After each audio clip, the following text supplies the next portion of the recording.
welcome back, friends old and new. Deis Ferrous here, loading us up back into Warhammer 40k Rogue Trader. Hope everybody's doing well. When last we left off, we finally escaped from Kamarag, ended Chapter 3, started Chapter 4, and had a lot of talks with a lot of our companions. A lot of our companions and officers to get just the full breakdown on, well, pretty much everything. Chapter 3 is all done. So let's just, I'm going to real quickly review all the quests we have, because we got a few quests I remember. Other quests we can minimize. Latest news. Is this a companion quest? Okay, no, that's an errand. Okay, so latest news with Janus and Invictus.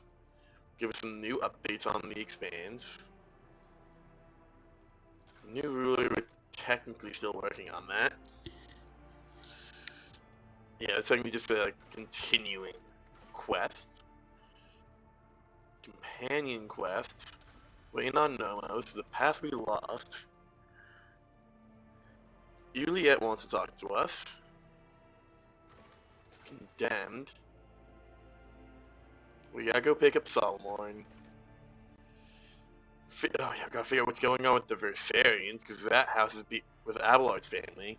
The Versarians, because they're being accused of treason, which I simply don't buy. Like Clementia and I can't remember the grandchild or great grandchild we met at the party, but like she was very nice. Clementia was very nice. Like I don't believe that. Yeah, Deer wants to help her find a door. Rat hunting. Yeah, Jai wants to go to Footfall. Garterfall's Calamity. Gotta go there. And then Chapter 4 quests. We gotta go to Footfall. Who has a Caligus Windskill does not have the slightest concern about events in the Crow's expanse. Instead, prefers to spend his time hunting. He prefers to pay visitors Eminent Pier and Nameless Star. Okay, well let's talk to people on the bridge first, which is Irliet. We have Irliet. Yeah, we're just gonna wait. Okay, so it's just Irliet, Vigdis, and Janus. We gotta talk on the bridge, and then we'll see where we're located. We'll see where we're currently at, and go from there. I imagine we're probably on Giannis or Footfall. When you approach, Victus pulls away from fine-tuning another box and bows her head. Lord Captain, the ship informed me of our imminent meeting. I guess we don't need to talk to Victus? Okay, Janus. Janus, my friend. I do enjoy High Factotum Janus. The High Factotum Janus Danrock greets you with a cool smile and the merest hint of a bow. Pleasure to see you, Lord Captain. How may I be of assistance? I wish to hear news about the Protectorate, to keep appraised of things. We discovered a world that is home to a long-abandoned colony founded centuries ago by one of your predecessors. A ship was sent there, carrying several thousand colonists who were to restore the derelict settlement. After the ship entered its system of destination, contact was lost with it. Its fate remains unknown. Perhaps you might like to investigate the disappearance of that vessel personally.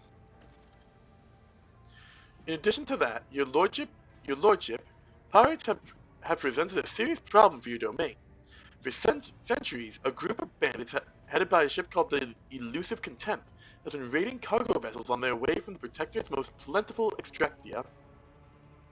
Their ability to deftly escape pursuit by patrols has allowed them to operate with complete impunity.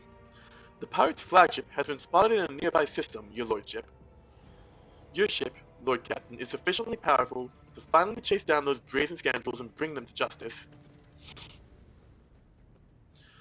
The astropathic choir has received a series of alarming messages concerning the Narmar 4 system, where a dangerous space anomaly has supposedly manifested itself.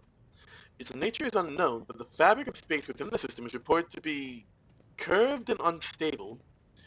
It is said that any ship entering the region disappears without a trace. I believe we ought to be prudent and steer clear of that system, or we go right to it, knowing us, knowing me. The Factotum hesitates, as if unsure what he has to say is worthy of your attention. There is something else, Lord Captain. The ship's astropaths have caught echoes of alarming messages. Unidentified ships abandoned by their crews have been spotted in several systems of the Expanse. It may only be a rumor, but those who encounter them have gone missing. That is all, your lordship. All right. I'd like to order the shipping transportation of some goods. So do you guys have anything new? Yes. Yes, you all do have new things now that we're in chapter 4. Okay, let's see. Who is in last place? Fellowship of the Void is in last. Oh, we have a lot of stuff to give you guys.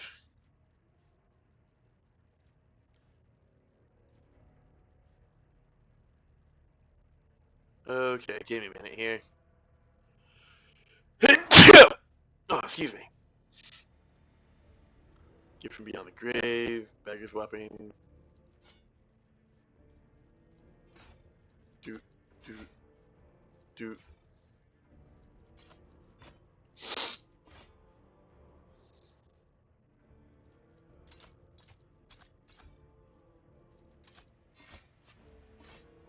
You know, we basically got a whole fucking chapter of stuff to sell.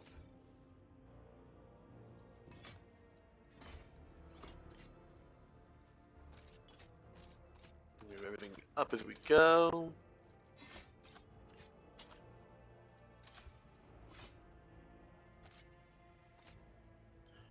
Spinneret Lobby. Hold on to that for the moment. Excruciator Maul. Forgot about that one. Scorpion Chainsword. Okay, I don't think that's actually anything special. I think that's just sort of like the Aldari Elite Chainsword.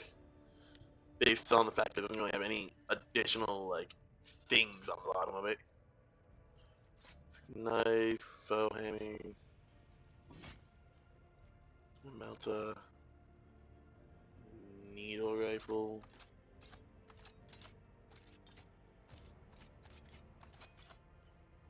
Y'all know me, I'm a sentimental fool.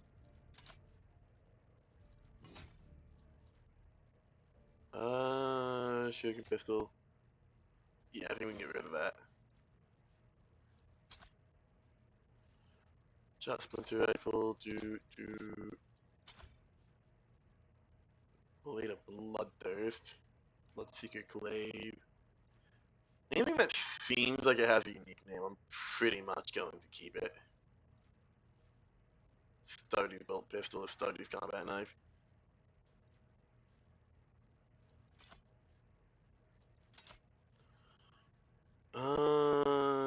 Yeah. Do, do, do.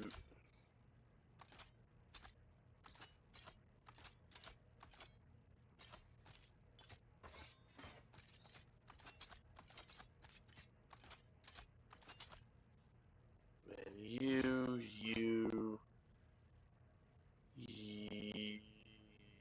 yeah. Don't really use any psychics, so that's fine.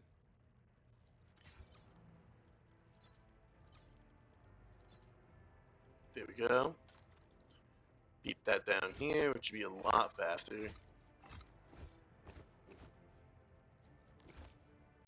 Gonna hold on to that. Commissar Flak breastplate. That's neat. Missed that. Dude, Father armor, Cowlight armor, pretty sure that's standard. I'm pretty sure that's a name, Armor of Despair. Special privilege. Battlesuit.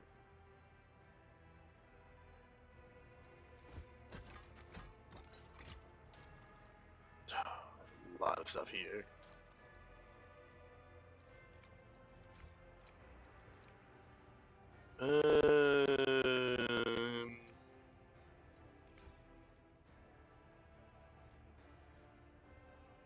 Realistically, I could probably sell a lot more here.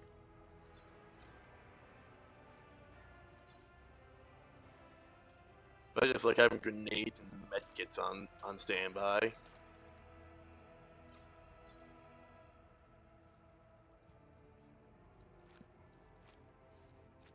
Do, do, do.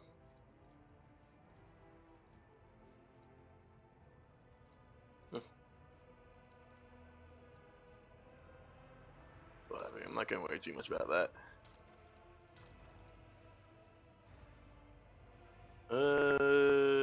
Blast axe. That's worse.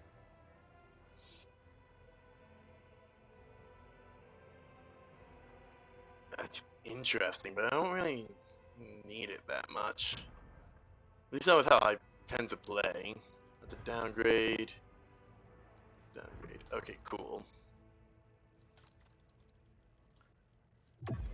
Get a whole bunch of rep for you. Holy cow. Buy all available.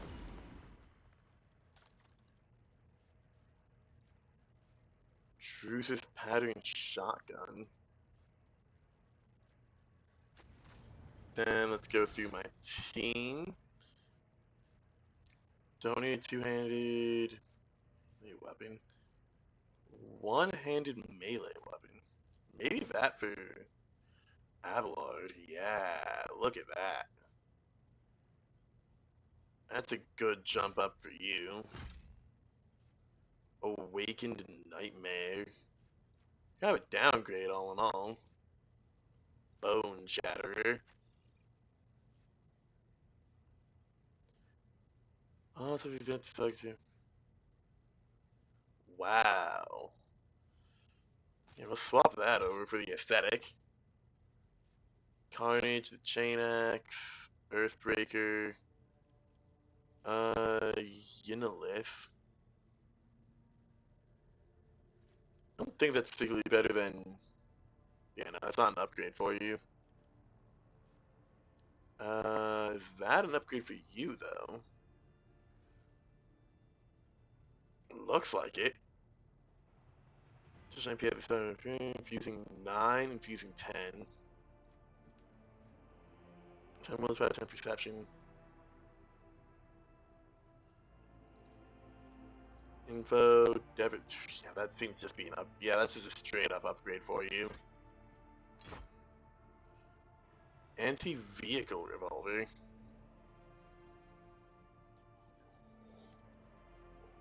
Oh, exploding pistol. That's actually really fucking cool. Here you go, Abelard. You take that. Nothing else really stands out for anyone of particular, because I don't think I have anyone that actually uses a shotgun in this run. Yeah, you can take that sword. Heinrich. I think that's fine. Armors.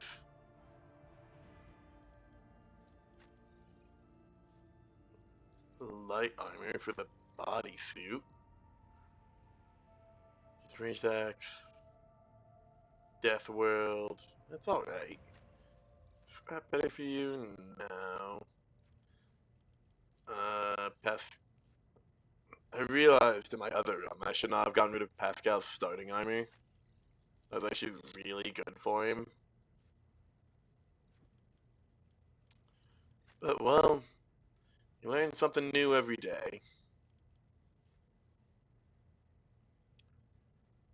15 toughness. Yeah, that's fine. Yeah, it's fine. Got a few things here actually. Dash. 25 coercion. They're talking with an ability that gains plus 10% melee damage at the end of the round. That's not bad. Coercion.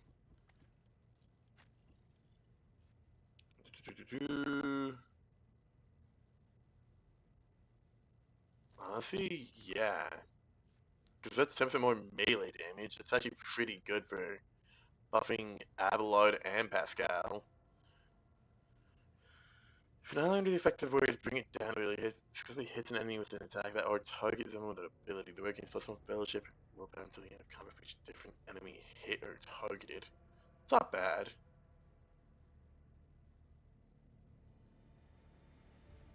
Uh,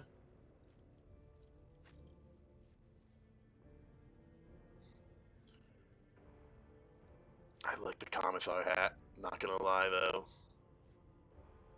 Did I have something that's based on my Lore Imperium? I don't think I had anything that was directly scaled off my. Yeah, I'm inadvertently a Lore Imperium. I don't have any boots. How have I just noticed that I don't have any boots? Sure, there were some boots on. I can't believe I completely forgot to re-equip boots.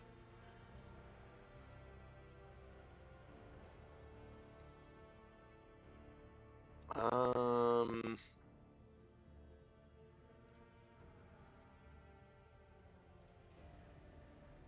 agility. There's an opportunity. Like, eh. Wow, I didn't realize I completely forgot to throw new boots on. I just didn't really have anything good for this build, so I didn't think much about it. No. You don't have any good boots for the build that I'm mostly running.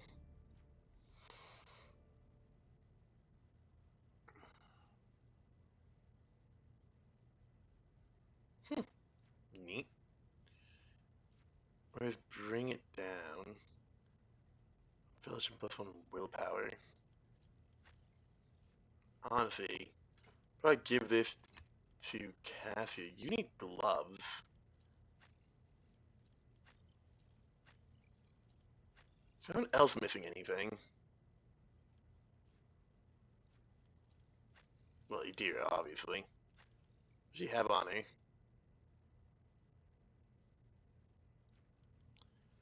Um,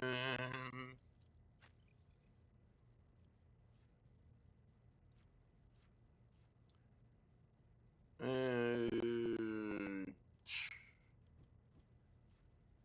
heavy stabber. No, we have the other heavy stabber, don't we? Way to go. There it is. Okay, those are the same things. Gotcha. Don't use Imex, Cabela. Um, that's actually pretty good for you. Shine. Press the advantage. Is that for you? Yeah, this would be your exclusive. Still has 5 more ignore deflection. Also ignore cover. Also ignore dodge. Eh. Shooting sight not bad. That's all pretty fine. Okay, cool. This is gonna be this session. We're gonna just slowly going through.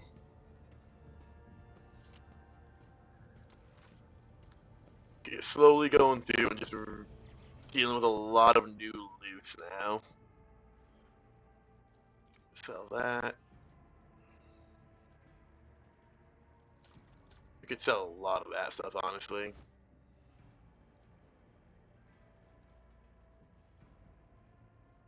Honestly, I shouldn't be so sentimental with a lot of stuff. I'm just a sentimental fool. Was that called Earthbreaker? Means I'm like, I want to go find that. Fohammy. Because like I know I'm not gonna make builds for use a lot of these, a lot of this stuff really. But like, I am a sentimental fool. Focus Meltagun. We'll buy it. After you were the lowest Jodosians.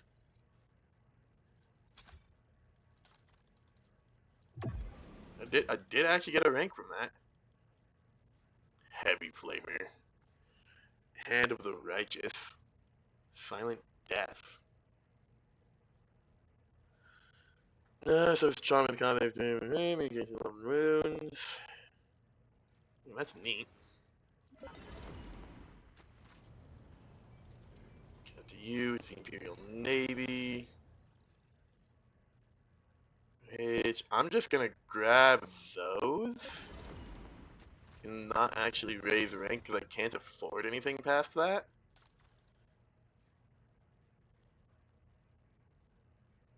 Probably gonna give the heavy flamer to Argenta. Okay, you know, I'm gonna bite the bullet. I'm gonna sell all the stuff that I know I'm not gonna use. Okay, no, I'm not gonna use that. That's cool. Bane of Sorrows, I don't need that anymore. Spinneret Weber, I don't need. Trophy Lasgun.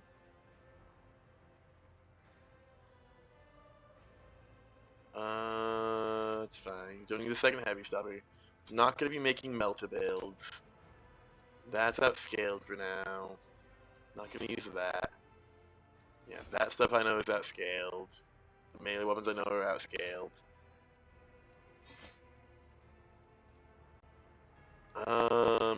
Don't need the axe. Don't have any telepaths, I don't think. Don't need that. Life Thunder. Don't need.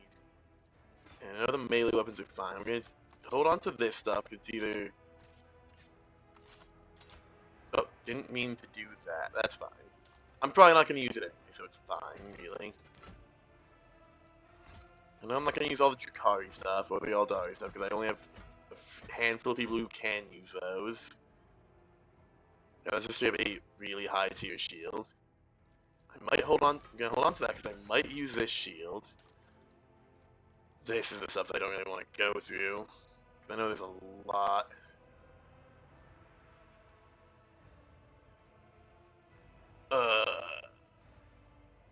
This is the stuff that I really should be getting rid of a lot of. So 10 awareness is good.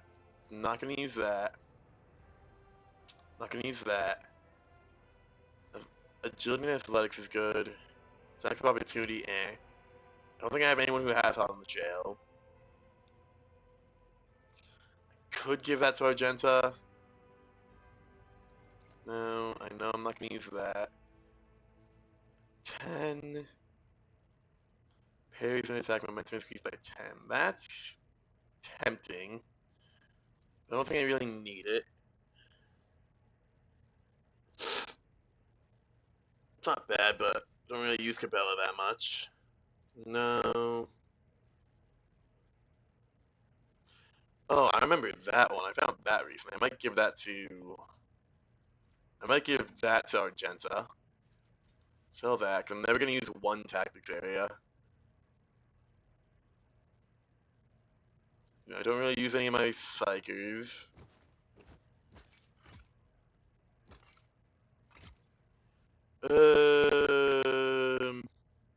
Don't really use any psychers.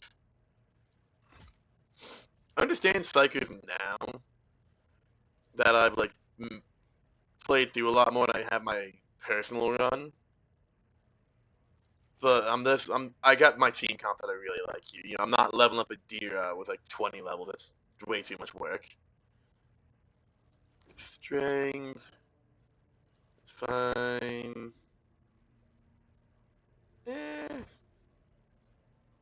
Might give that to Argenta. Hold on to that for now. Sell that, sell that. Don't think I...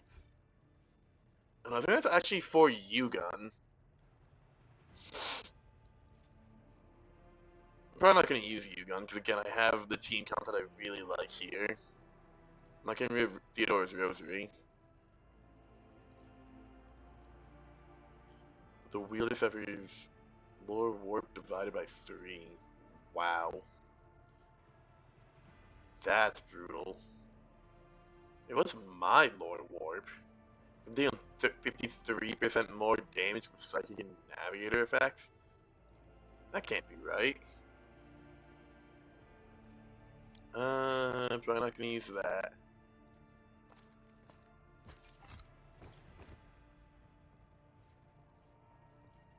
Hold on to those. Definitely hold on to that. Yeah, if I don't have that on Cabela now, I'm not. I have something better on here. That's alright, but eh. Plus 10 strength, eh.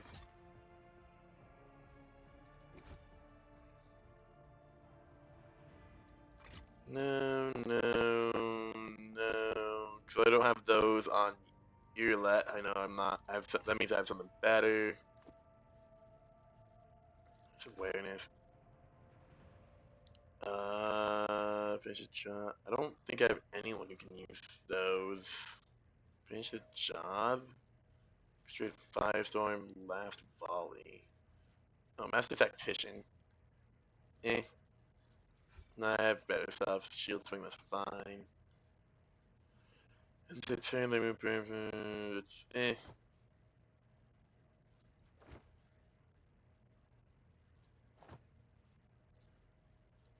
Because it means I have better cloaks. Hold on to that one. Hold on to real traders. Persuasion. Hold on to those.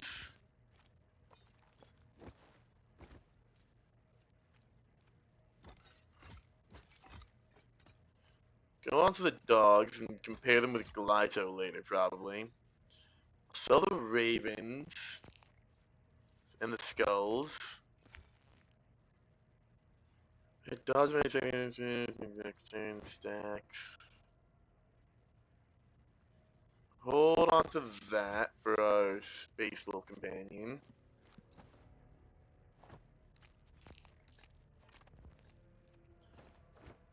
I'm just clearing out inventory because I really should have done this a while ago. I've been too sentimental with a lot of stuff. Raven skull. Just put you there. Combat fray effects on the enemy with the highest number of wounds.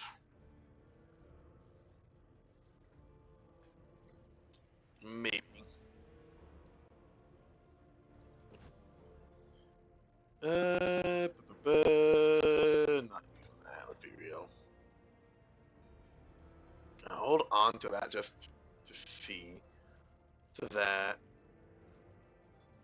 Remember the way it dodges attack and become prototype. Yeah. Yeah, that's side damage. Don't need that.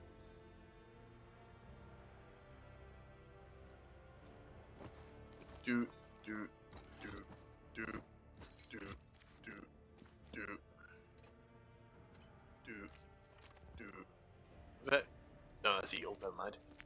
I thought it was Raven, the Cyber Raven for a second.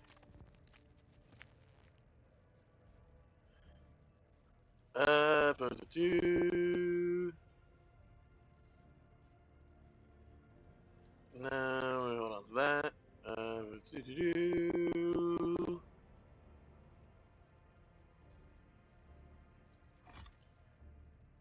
Increase rate damage is perplexity. Maybe for Argenta.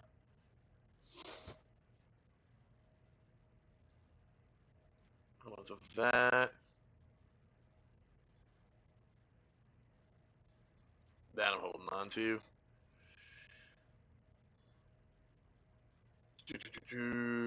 Maybe for Jai.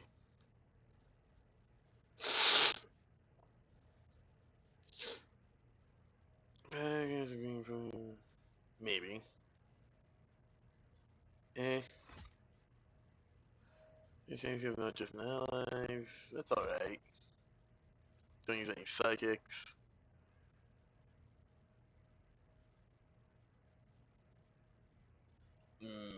That's interesting. Lots of that. Eh. Might give that to Jai.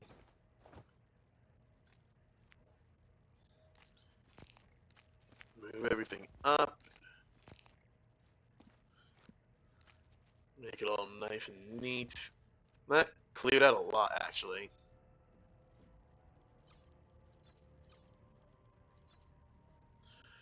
Also, we could probably sell a lot of these grenades. We don't really use them that much.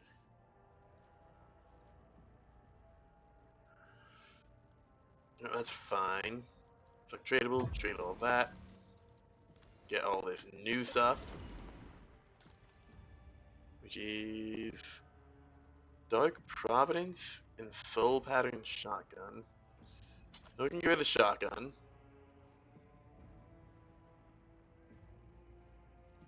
Ooh, sorry, is that a little twitch there? I'll get rid of that.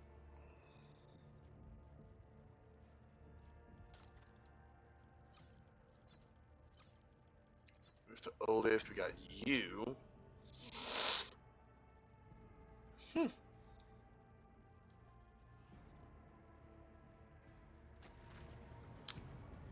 Okay. Josephines, do we have anything to sell you real quickly? Nothing that gets anything new. Ship of the Void. Yeah, we don't have the money. We don't have the product factory fellowship to really be investing in the fellowship. We do have the product factory investing in you guys. So Warp Surge Brooch. That's neat. Crystal Staff. Grab both of those. Get rid of the Brooch. Dark Providence. Yeah, that's an upgrade for you. Adira, I'll give you that. And Argenta, honestly, Hand Flamer, Deadly Precision. I can give you the Heavy Flamer, honestly. Always go critical hit. Automatically hit. I remember having that going on with you. Which was very neat. I remember that little mini build I had going now. Okay, let's see. Okay, don't know why we were there. But it will be pretty much everything. Do I want to give this to you? Oh no, that dodge boost is for everyone is nice. And you're the smartest person I have, so sorry Pascal, you're not losing that. Cassia, the new staff. Nah, because I don't use you offensively that much. Confusing is better, I'm pretty sure. Fusing, yes, I've been navigate past game. Yeah. Yeah, so we're gonna keep that, because infusing is just better in general for Cassia. At least the Cassia build that I have. Do I have any gloves that are worthwhile for her? No. Yeah, that's actually good for Argenta. Yeah, I don't have any gloves that are really worthwhile putting on Cassia. You currently have. Oh, reduce the recoil. That's actually really nice.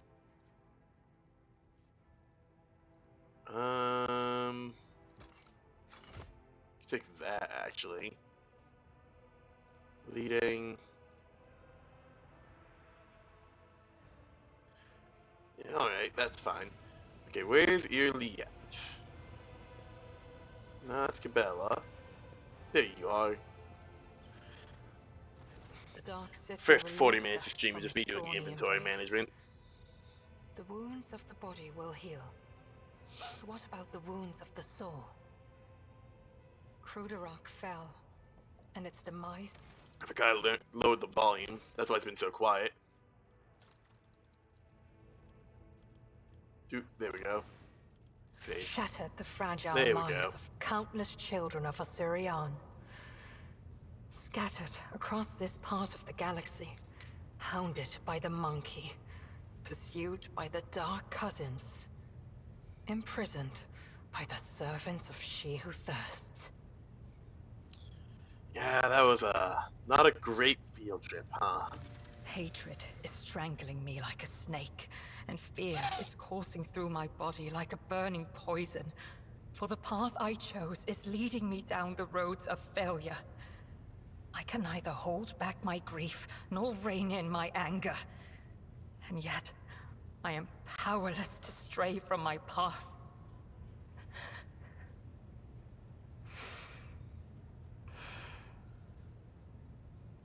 Pay no heed to my fleeting wrath, Alantark.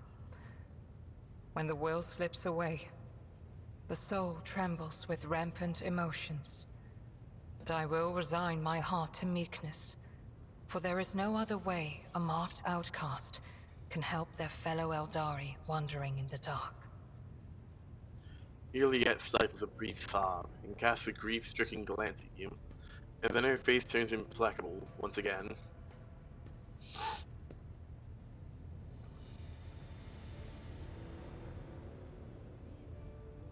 Many terrible things happen in Kamarog.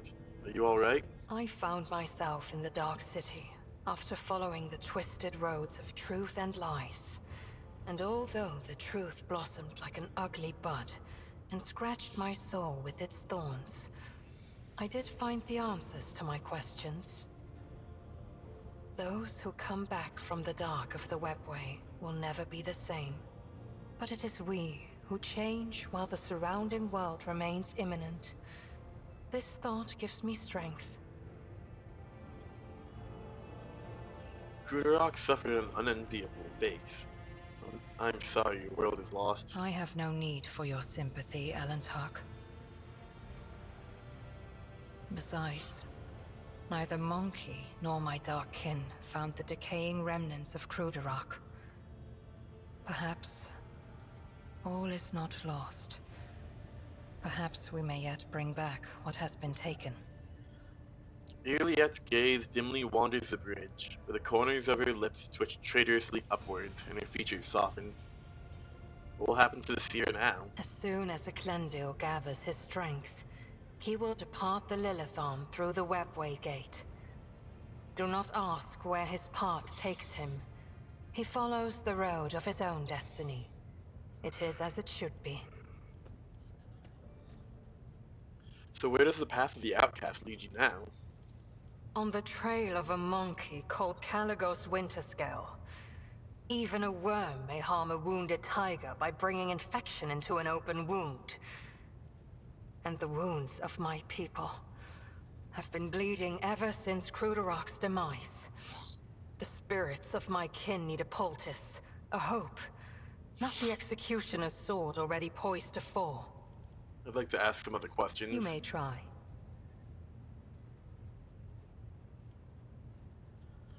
Am I still unworthy of discussing your world and your kin? This wound is still bleeding. But you may ask your questions. I will answer to the best of my ability. I think we've already gone through this, apparently. I've learned what I want to know. You have my gratitude. As you wish, Elantark. Allow me to ask you a few personal questions? What do you wish to talk about? Okay, we've gone through The that words too. of truth sound like music. This is what our people say. I must take my leave. Okay. Escort the Farseer to the webway. Do we not need to... Oh, okay. Oh, I see, I see. So that's all good now, I believe.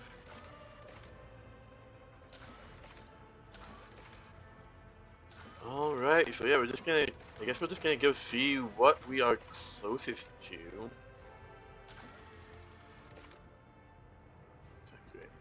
Did I already get that?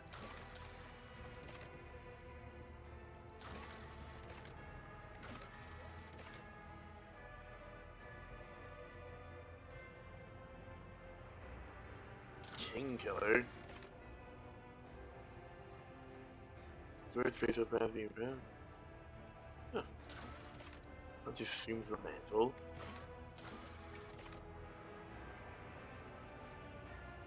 Okay. Well, let's see where we are.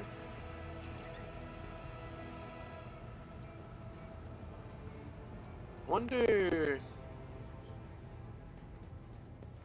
I want to check real quickly. Do we have the... No, we don't have the Sanctum Bionicus. I don't remember if that's exactly what it's called, but you know. Go here. Can I... Yeah, I still can't actually install anything.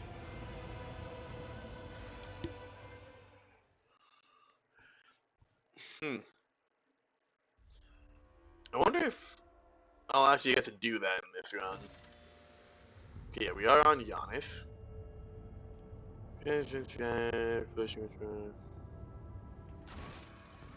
Conqueror. Brave merchant, ruined by his competitors, intends to attack Curlay, a flourishing world rich in fish and inhabited by primitive people. The merchant intends to reward whoever provides assistance with this expedition with a share of the spoils. Insatiable Gin Blade. Alright, sure.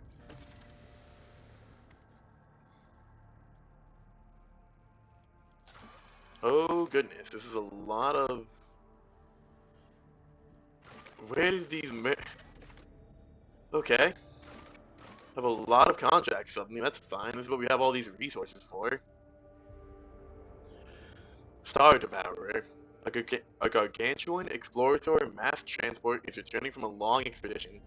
Its star hunting is taking longer than expected, and it is in desperate need of provisions, water, and air. The captain is willing to show generosity. The ship's holds are brimming with plasma batteries. Sure. That's gonna cost us profit factor. Ugh. An influential alchemitech guild from the world of Varsius has enjoyed the patronage of the Fellowship of the Void for many years. Substantial bribes offered to these masters of substance transformation would help to find the courage to seek refuge under House von Valancius' wing. That's 4 profit factor though, I'm not sure. Even a Emperor's Chains, even a creation as monumental as the God Emperor statue on Footfall, requires regular maintenance. The station is willing to pay with thousands of mercenaries in exchange for a new set of chains to bind the asteroid to the statue. Yeah, sure, here's some plasteel. Yeah, Master of Trade, complete 20 contracts. Yeah, we'll do patronage. That's 4 profit factor, but some of these should get profit factor back, right? In theory. That's gonna cost another 4 profit factor. Wow, none of these actually are going to give me profit factor. That kinda sucks. Heirs. The powerful governor of the orbital palace station of Weta. I'm sorry. The powerful governor of the orbital palace station of Weta has been sentenced to death by Lord Inquisitor Calcazar. Now is a good time to send agents to his domain to partake in dividing the late governor's fortunes, such as his phlogiston mines of the planet Kiern. Yeah, sure, we can sacrifice some people and weapons for all that stuff. That's actually really worth it. Armor of Dawn Shadows.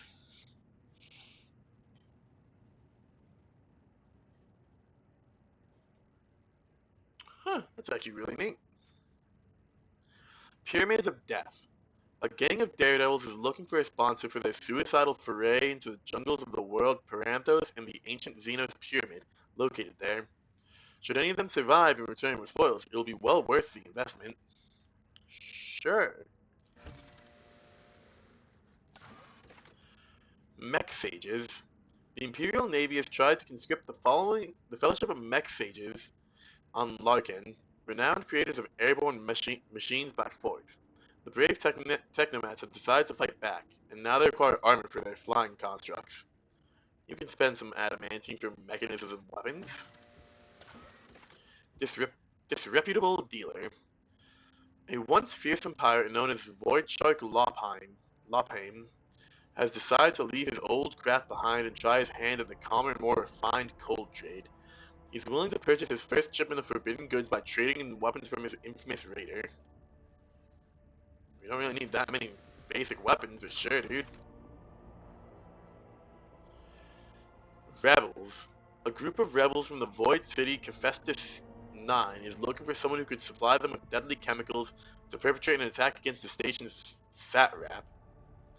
Should their request be satisfied, it will soon be time to send crews of Void Cutters to the station to salvage the remains of the metal husk. Sure. Okay. Can I do more work on Giannis? Projects? Oh yes, there are new projects now. That's Profit Factory. That's what I'm looking for. Fang of Perdition. Great Fire. Melta and Plasma. But I don't use Melta that much, but Plasma for Pascal would be really nice. Xenos. Secret Lair must be completed there.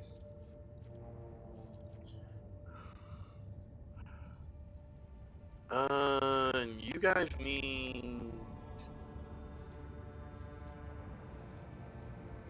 Great Fire. Yeah, okay, so you guys will need, you all three need Great Fire first.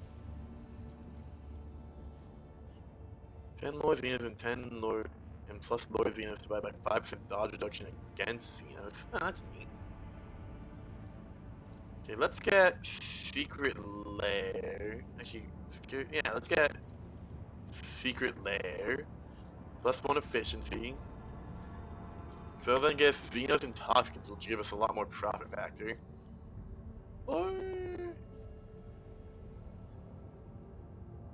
let's get the Pigment Organs.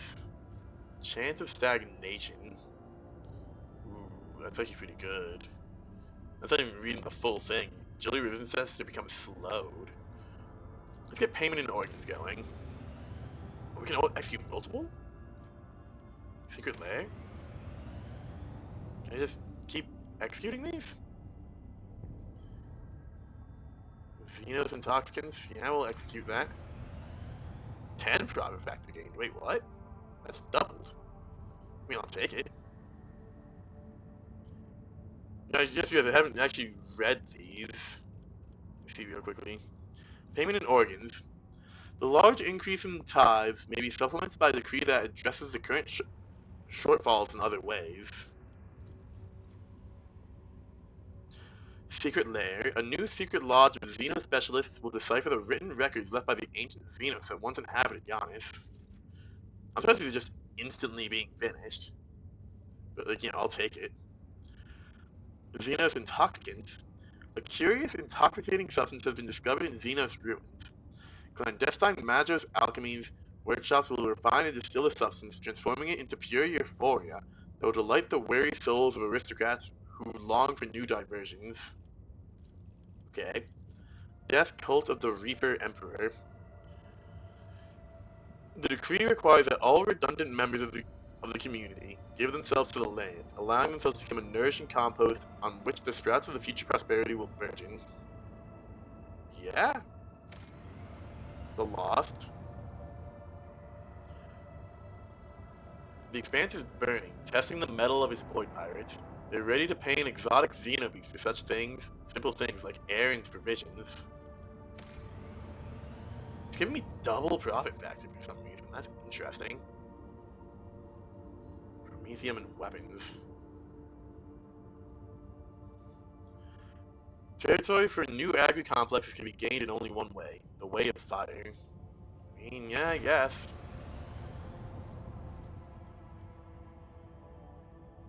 Captive Xenos. Charter of minimal rights. Okay, so these are probably some projects on other planets. So Shelter. Shelter. Giannis's orbit is swarming with a fleet of refugees. By turning the entire world into an enormous staging point, the rogue trader will save billions of lives. That's what I'm leaning towards for this character. That seems to make the most sense for how I've been playing this iconoclast. Xenovivisectory. Giannis's orbit is swarming with fleets of refugees. They can be utilized as a workforce for the construction of a grand xenovivisectory for the study of inhumans. All witnesses will be disposed of. Oh. Let's say, oh, so we get them and we actually have them like doing work. That doesn't seem that. Oh, I see the issue. Watch it from above. Neat. Bonus to dodge and 25 bonus to parry. Giannis's orbit is swarming with a fleet of refugees. Welcoming the commoners would be pointless. The rogue trader could offer refuge to the aristocrats and turn Giannis into a world of blessed respite for them, gaining powerful allies as a result. Honestly, I'm leaning towards Shelter, because that feels like the most fitting for this character. So we're gonna hold out on that max level thing. Now I'm thinking it's gonna be a lot of other colonies to look at, right? Oh, hello. Lord Captain, an Ordo Xenos punitive unit led by acolytes Lynette Zhui has arrived on Giannis. The Inquisition forces have already taken control of the Governor's Palace and intend to inquire into recent anomalies on Giannis.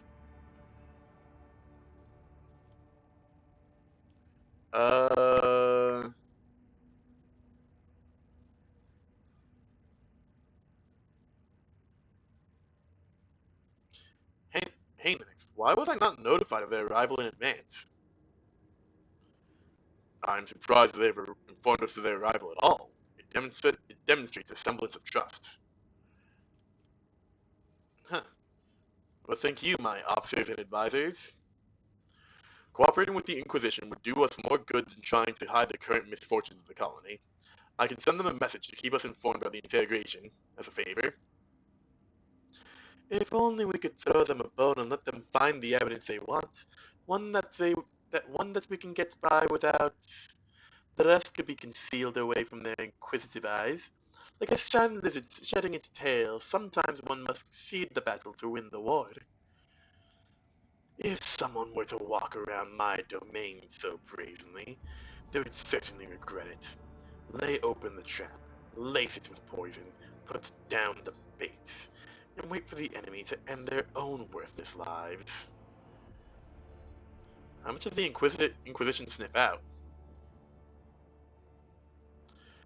The initial interrogations have set Lynette Jouy on the tracks of the wretches toward the anomalous region, but her people continue to dig deeper, so to speak.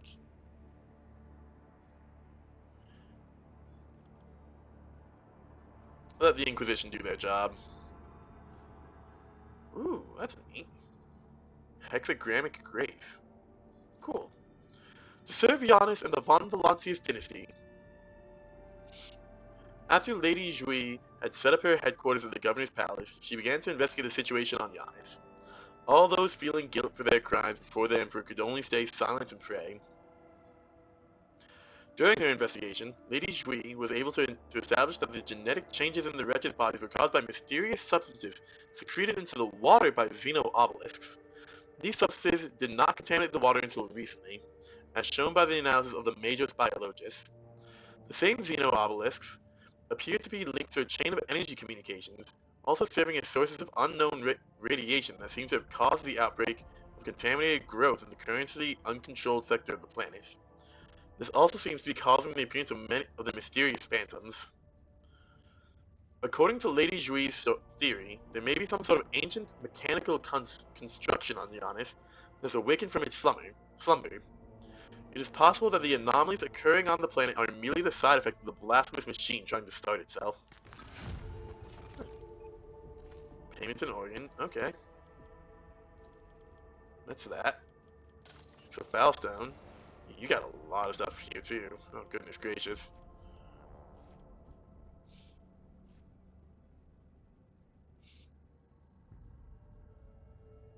Um,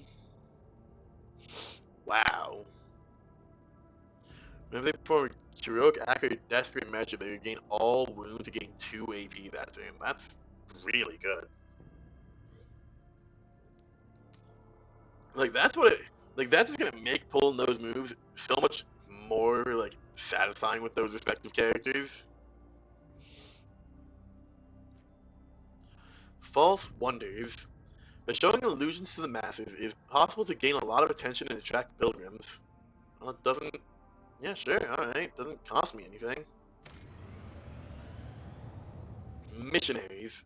The Cronus Expanse is in need of stalwart defenders, and Foulstone can help by sending its children to every dark corner of the sector. Allies gain +2 deflection against Xenos and demons. Alright, yeah, sure, it doesn't cost me anything. Holy Ammunition. The establishment of ammunition production will be of great help in the defense of Foulstone and neighboring systems. And again, doesn't cost me anything. +4 to macro cannon damage against Chaos and Xenos enemies. Ooh, that's nice. Lightbringer. Now this is going to cost me very negligibly. Plasteel, Promethium. With the warp currents tangled, refugees lose their way and perish in terror. The rogue trader can send out pious patrols to help those in distress and light warp beacons. Oh yeah, hell yeah. Do that. Help people out, dude. Easy. Praising Fleet in the Protectorate, praising the masses.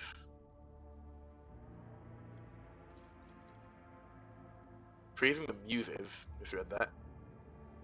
The Crucible needs to be completed, and praising the muses needs to be completed. Crucible, and Orbital Shipyard. Crucible. Holy Prey. In these dark times, a number of individuals in the Expanse have become known as honored saints. There's an opportunity to lure one such figure to Foulstone and kill him in secret. His remains will become a valuable relic. Wow, okay, that's kind of dark. But like, kind of dark, but like, fucking sure. I mean, praising muses for you. Crucible. Holy man feature. The character uses their origin ability. Oh, that's neat. After millennia of lying under the monastery, Saint Cognatius' titanic machine will soon be launched. It will take resources to awaken the relic, but doing so will bring glory to the Von Valancius name. Not that many resources. Yeah, get that going. And then Holy Defenders, Sacred Comet, and Reliquary. Holy Defenders, the monastery damaged by the Crucible will be rebuilt. While the cathedral is being erected from the ruins, the noble monks will scour the archives for any evidence of a familiar connection between St. Cognatius and the Von Valancius dynasty. Oh, that's neat. Sacred Comet. The holy remains of the monastery, which was damaged by the launch of the Crucible, will be transferred to Foulstone's moon. Equipped with drives and the weaponized moon will leave orbit and set on a crusade as a temple comet. That's just badass. Reliquary. The monastery, having been damaged by the launch of the Crucible, will be transferred aboard the Von Valancius flagship as a great reliquary and shelter for the Order of the Hammer. Ooh, what feels most fitting? I also kind of like Reliquary. Holy Defenders, I think I might actually do on a different run. Like, launching a Crusade, I kind of want to do that for a Dogmatic run, and Holy Defenders, I actually kind of want to do on my other character. And the base Reliquary actually is really cool. Solomon Veer's armor. Sacred Comet. Yeah, I think I'm honestly gonna do Reliquary. Because that feels the most fitting here. Like, yeah, I'll take the remains on board. Yeah, nice shelter. Yeah, that honestly just works for me. Boom. Look at our profit factor, 130. Holy cow. Highest try, complete a project of the highest tier.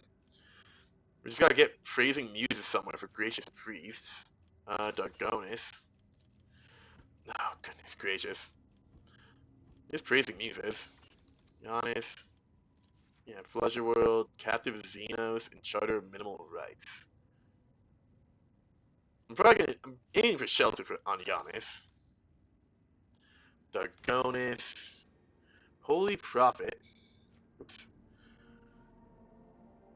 The Holy Prophet. The date for the payment of the tithe approaches.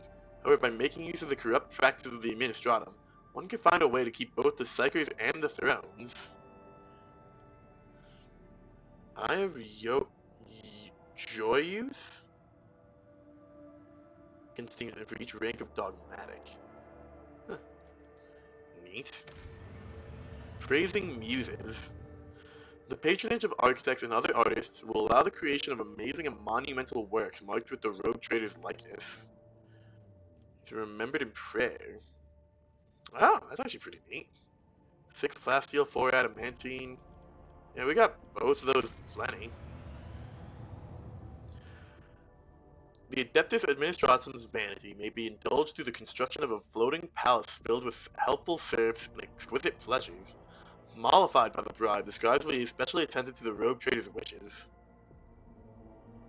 Vanity may be indulged through the construction of a floating palace filled with... Huh. Nobility and perfection. +5 to all skills. Yeah, that's just worth it. Holy cow. Yeah, I'll spend 3 profit factor for that. That's fine. Call to arms. It is time for the Dargonis nobility to forget their feud and take up arms in defense of their native world. +15 strength. Familial power armor. That's neat. Like, that makes me want to get power armor on myself, just so I can wear the familial power armor. I'm probably gonna still try to get power armor on Abelard, because he is just the tank. Charter of Minimal Rights. The adoption of the Charter, a document that grants certain rights to commoners, is a scandalous decision. This step will allow a small group of elected commoners to rule Dargonis alongside the aristocracy. Honestly, yeah. Oh, look at that. Hell yeah, dude. That's another, like, 12 fellowship right now.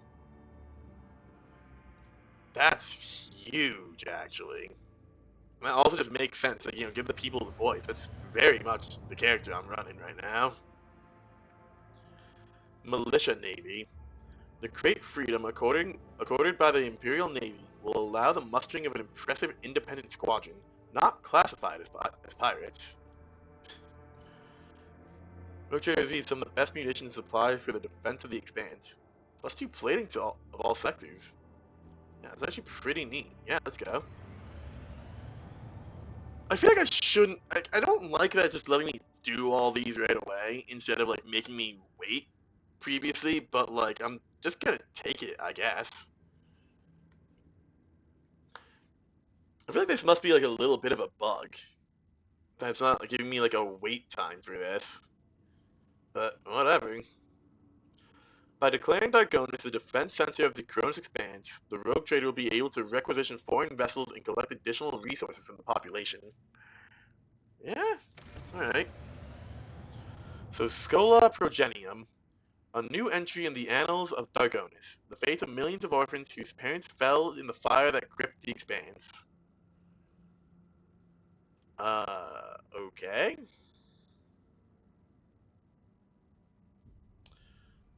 I'm a little confused on what that's supposed to mean.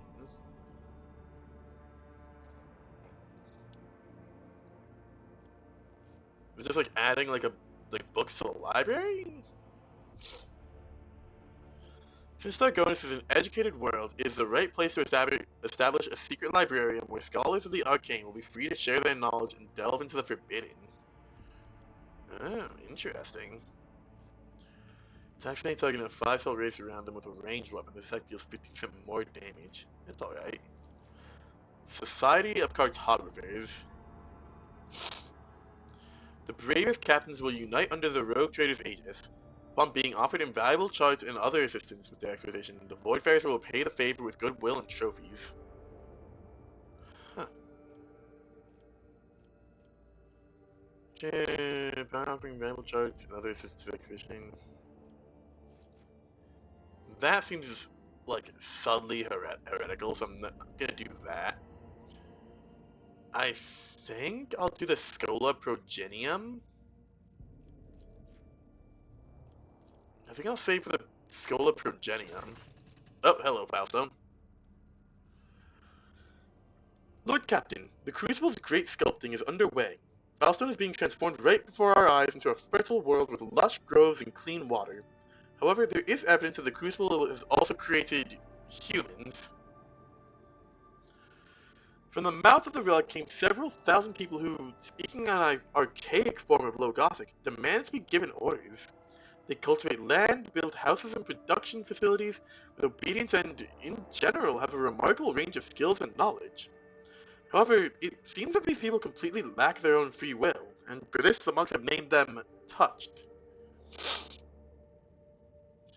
There's a split among the faithful. Though many call it a miracle sent by the Emperor himself and want to quickly put the touch to work, a part of the population is frightened by these soulless creatures born from the ancient machine. They demand that the plant's learned men intervene in the great sculpting and find a way to stop the production of the touched.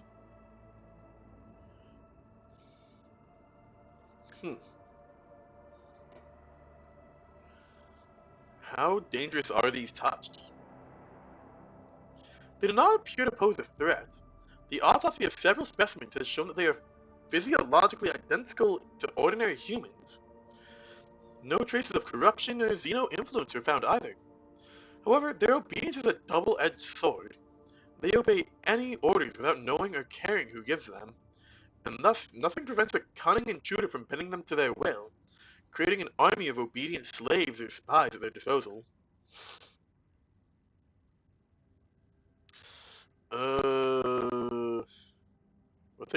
What think my officers and advisors? They were begotten by the relic of Saint Cognatius, which means their existence pleases the Emperor. You people must be reminded that is so. Arrange a public ceremony of tonsure to initiate the touched into the Order of the Hammer, and a service dedicated to reading parables about the acts of Saint Cognatius and his followers. Why don't you make the first move and assemble a mighty force from these touched ones? If they are so obedient and diligent, then they will make fine troops. Assign a loyal commander to each squad to keep an eye on them, and these strange people will turn from a threat into defenders of the Imperium. Lack of will, registering a high probability of manufacturing failure within the Crucible's sacred processes. It is recommended to dispose of the finished batch of units and halt production of new ones. The algorithm of the Great Sculpting requires further examination.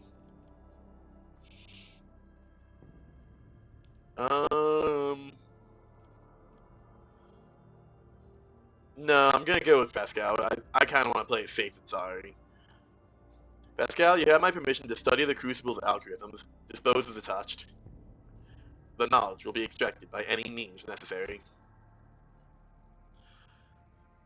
The touched did not try to defend themselves or resist in any way. They accepted death in much the same way they lived life, quietly and obediently.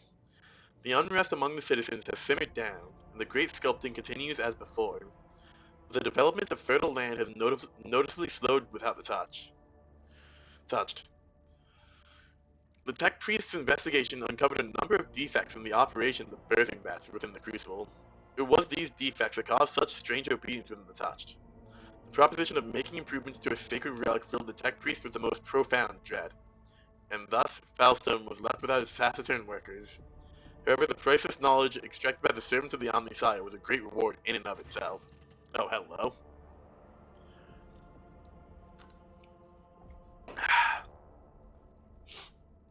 Lord Captain, the situation on Falstone requires your attention. One of the servants tasked with the Crucible's maintenance has declared publicly that he has been liberated of all worldly concerns, for he is none other than the reincarnation of Saint Cognatius. I don't believe that shit. There are some extremely questionable reports claiming that he has performed miracles, supported by a congregation garnered by preaching. He has asked for your lordship's permission to depart from Palestine with the Crucible in tow, so that he may continue St. Cognatius's work and use the relic to transform worlds, once true to the faith of the Imperium, into lush, splendorous gardens. It goes without saying that such a generous gift to the Chrome's expanse could bring great renown to your lordship, but at a heavy cost. Falstone would turn back into a wasteland, and you would lose the prestige that comes with having charge over such a valuable relic. What do we know about this so-called Saint Cognatius reincarnate? Tiber Hike, a technomat from football. He now prefers to be called Brother Pure Voice, an unremarkable commoner with no family, gaunt, unkempt, covered in scabs from working the Crucible. He became obsessed with it from the day it was discovered, never left its maintenance post, never rested, barely ever slept, fasting and living off stimulants and condensate from the relic's cooling circuit. Then he started having revelations and eventually saw the truth, or so he went, or he went completely insane. His sermons are directed at commoners, appealing to them for humility and mercy. He often speaks about his former life as a saint, and many of these tales match known legends about Saint Cognatius.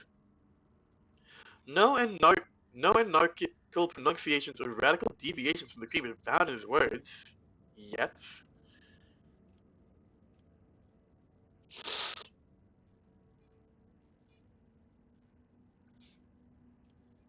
Um,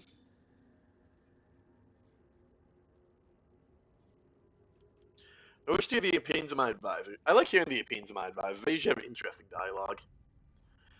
I have an ample experience with saintly saviors like him in the past. Whatever great cause they proclaim as their mission, they genuinely, naively believe that people really do need them. If we round up enough orphans and lepers who would trip over themselves to beg our prophets for salvation, you will soon forget all about the Crucible and its holy mission. I know a few guilds of professional beggars who would be delighted to offer their services to us. Huh.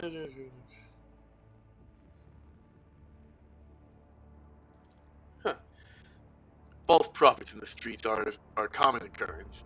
Their sermons breed turmoil, riot, and acts of disobedience. The Inquisition recommends that such unstable agents be isolated and quietly removed. The arch-enemy's lies take on many guises, but the Emperor's miracles are 100-fold stronger. On more than a few occasions, he has bestowed epiphanies upon the faithful, even those of the humblest origins. I myself bear the name of a poor orphan who is granted miraculous powers by his grace. So, give me time, and I'll find you the most loyal agents to escort Brother Pure Voice on his travels. They will keep him safe if he is pure, or punish him should they sense deceit in his words. But I have a feeling that his rebirth is a true wonder.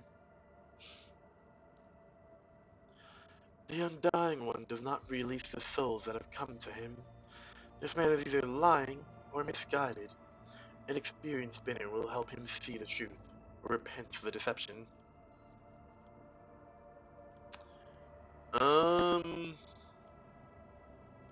I'm still kind of leaning towards making him undergo a trial of purity.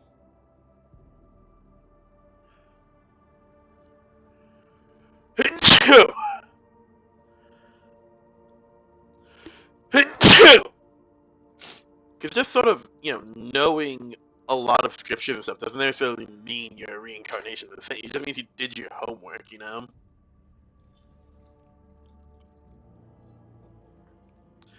But I do really like this one. Let me keep all the original options and get my retinues options.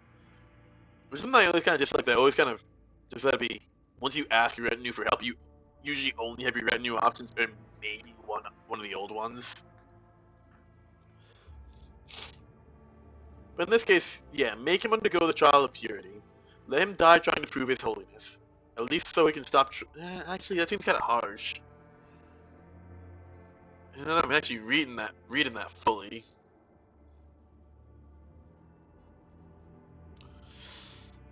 I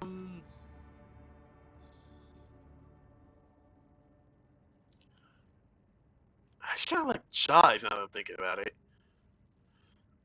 Because it keeps him distracted, but it still kind of gives him the chance to prove his worth, theoretically.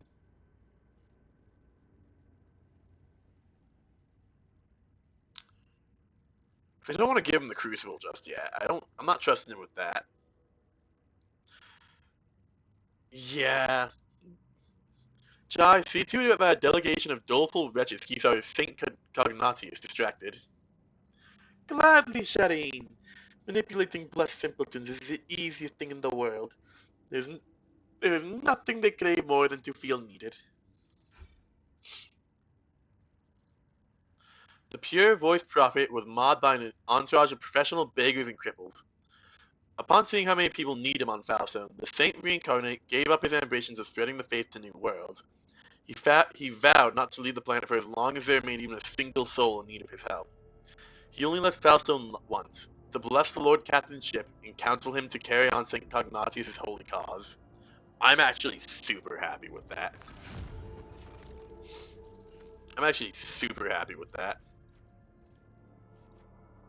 Yeah, we can grab Gracious Priest, which is what I wanted to do. The Hospitaller priesthood of the Sanguinalians, a spiritual community within the ecclesiarchy, has taken an interest in the pious world of Falstone and offers to found a sanatorium sanctum on it. There, armed with scalpels and diagnostics, healers will cure disease, furnish the disabled with augmentations, and keep a vigilant eye out for genetic anomalies among the colonists. Hell yeah, get that going. And then, yeah, shelter. I don't really like the passive of shelter. I actually really like Xeno Vivisectory, but that's not the character I'm running. So I'm gonna run with shelter, get that going. Cause I don't really need to heal that much. If I don't heal that much, it's going pretty fine all in all. Oh, hello, Dargonis. Ugh, goodness gracious, this is how this stream's turning out. Just a lot of catching up, really. Holy cow. Dargonis is crying out for aid, Lord Captain. Riots over the interpretation of scripture have broken out in several hives across the world. While hunting for the agents of the cult of the Final Dawn, the ecclesiarchy clamped down on the planet's minor cults, attempting to force correct adherence to the creed upon the populace. The commoners grumble about the oppression of the minor cults, even daring to claim that the holy ecclesiarchs have assumed the sole right to speak for the God Emperor. The farming clan, around which the disgruntled commoners have coalesced, are rallying crowds of workers into the streets in order to prevent the ecclesiarchy ancients from entering the sanctuaries condemned for dissolution. The enforcers and the agents of the ecclesiarchy have been able to curb the malcontents so far, but division grows wider by the day.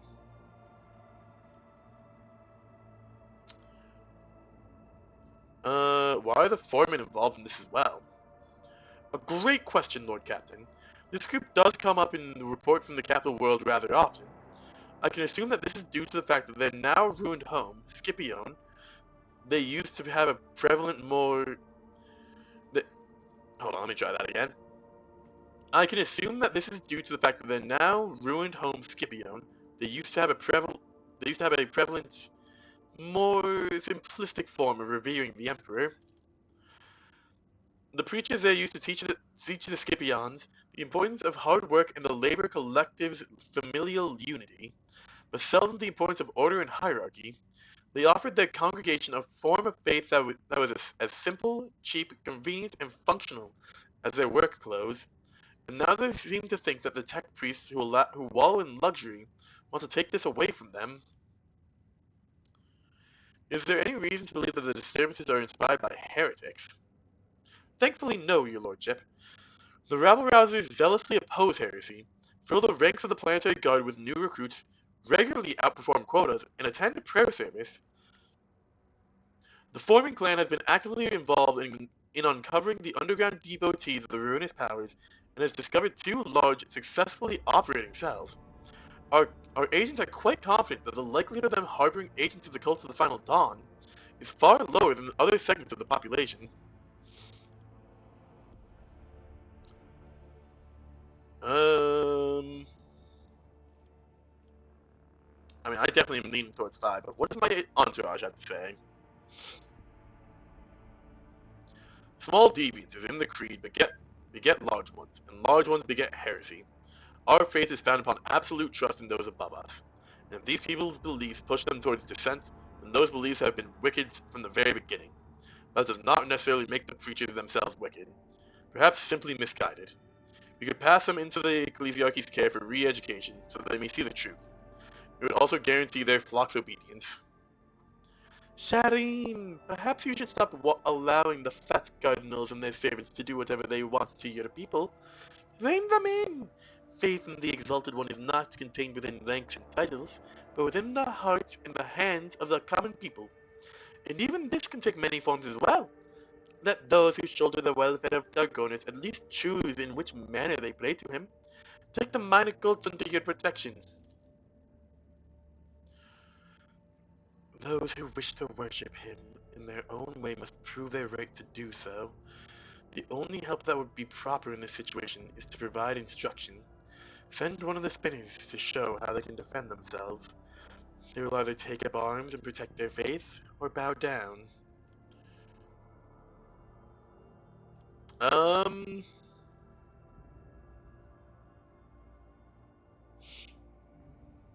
Nah, the minor cults are hereby under my protection. I think they're fine.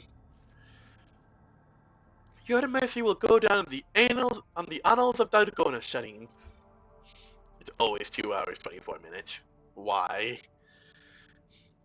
The common folk rejoiced at the news of their victory, scoffing at the gilded priest. They offered up a thunderous prayer for the rogue trader. Thanks to the protection of the rogue trader, the agents of the ecclesiarchy were forbidden from entering the chapels of the minor cults. Oh, that's not quite what I was going for. That might come and bite us in the bum a little bit. I do want the Scola Progenium, so I need the pure blood from Kiavagama Vabos. Brand of the Motive Force. It is possible to utilize all of Kiavagama's potential by covering its surface in a huge Elec-2. The whole world will be wrapped in a Grandois Potentia coil. Mantine, Plasteel, and Phlogiston. Yeah, we can afford that. Orbital Shipyard. An orbital shipyard will provide the Imperium's massive vessels with proper repair and produce new void ships. Ooh, that's huge, actually. Allied void ships and plus 3 to their hull integrity. Yeah, that's huge. Making orbital shipyard for producing more void, like 100%.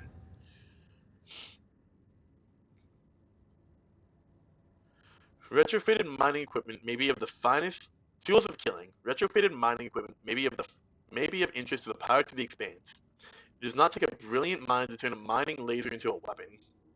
I mean, yeah, that's true. Arc Rifle Mindstorm. 1 more damage. 8 bonus divided by 2. If I did an arc build on Pascal, that'd be pretty good. Got over penetrate. Yeah, we're gonna execute that. Sacred Flame. Passing through distillation plants in a multitude of filters, raw material with high energy potential will be transformed into combustible promethium. Once the proper liturgies have been served, it will be employed as the Emperor's burning wrath. More damage with flamers and grenades. Neat. Pop that. Dark experiments. Secret experiments with the wrecks of Xeno ships will be conducted at the orbital shipyard. I mean, +5 at critical hit chance against Xenos enemies. That's good. Titanforge Lance Weapon. Oh my goodness, that's nutty. A mechanical trade. The Imperial Navy has sustained heavy losses. They're willing to provide valuable machinery in exchange for trained tech priests. Yeah, we could lose 3 people. Yeah, I got plenty of people. That's fine. Memory of the Daring. Oh, that's nutty. Guts is better at base, and it's also doubled against like energy attacks or something like that. Hell yeah.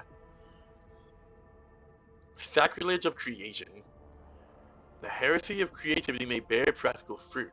Your subjects are allowed to secretly produce mechanisms they invent. That's heresy.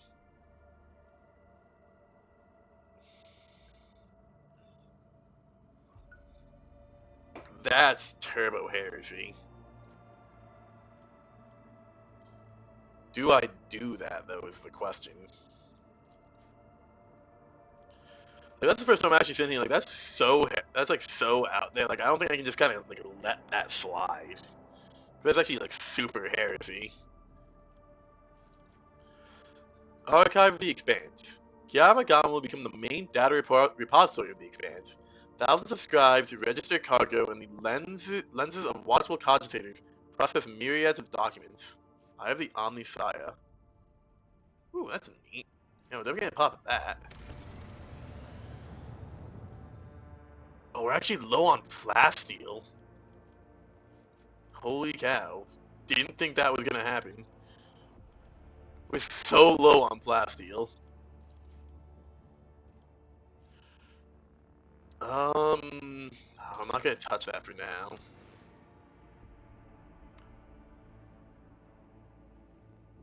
Wow, I didn't realize how little plasteel we were actually getting back. I think that's the only thing that we just haven't really been getting.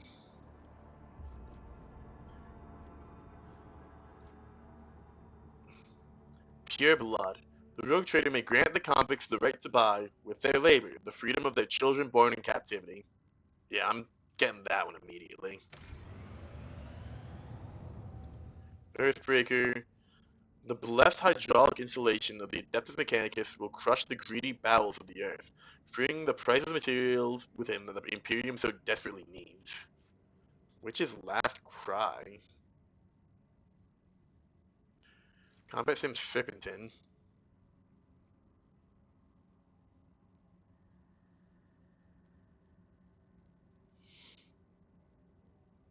Eh, I mean, I'll still do it, but I don't think I'm going to use that armor.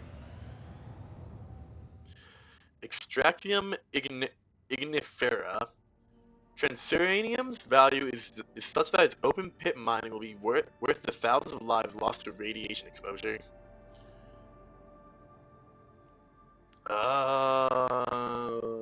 They'll give us plasteel. Sure.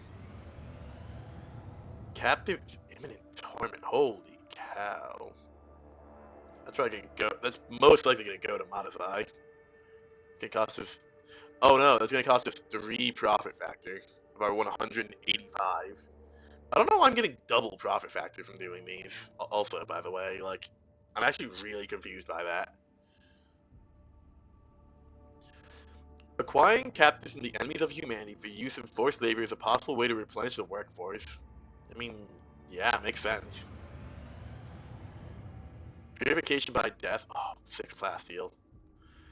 In the Expanse's darkest hours, convicts may take the martyr shift and descend into the mines, never to resurface, thereby clearing their name.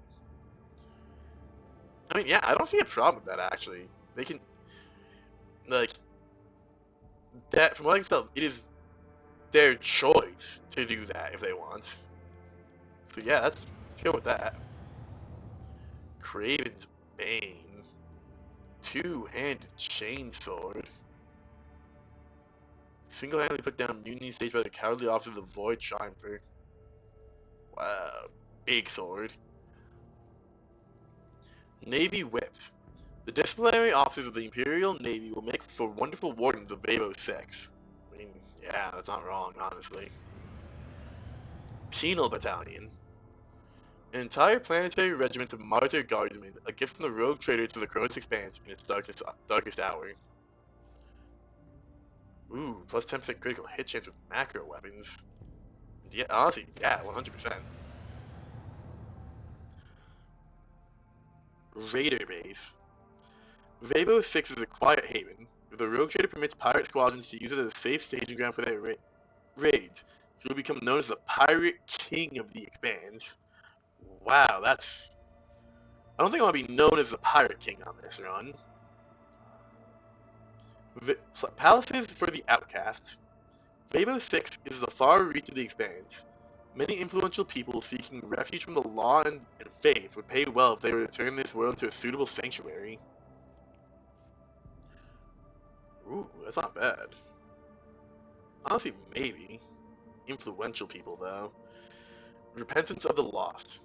Vabo 6 is a quiet haven and a place to ponder the state of one's soul. A fortress of repentance complete with an order of battle flagellants will offer lawbreakers a chance to find solace in being reborn as a crusader. Um, actually, yeah, I think I'll do Palace of the Outcasts.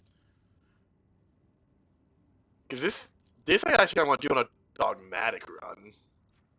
I'll do Palace of the Outcasts, because I also get plus 10 in Fellowship, Willpower, and Intelligence, which is really good. Cost me 6 I got a lot of Plasteel back, so that's actually really fine.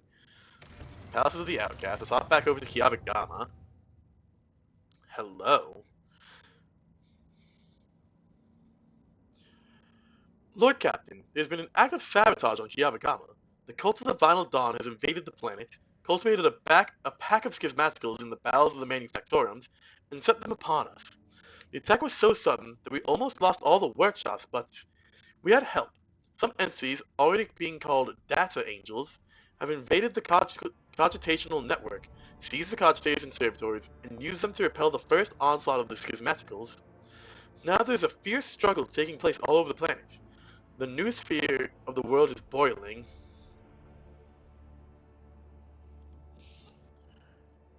That's models out the best demolitions.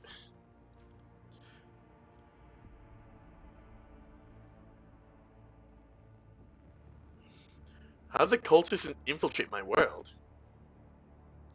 This was a part of a coordinated attack that hit the entire expanse. These heretics must have been preparing for a long time. What do we know about these data angels? Not much. They are machine spirits, beings born from the art of datasmithing. They charge into battle chanting the same binaric mantra that the participants of Procedure 0C chanted.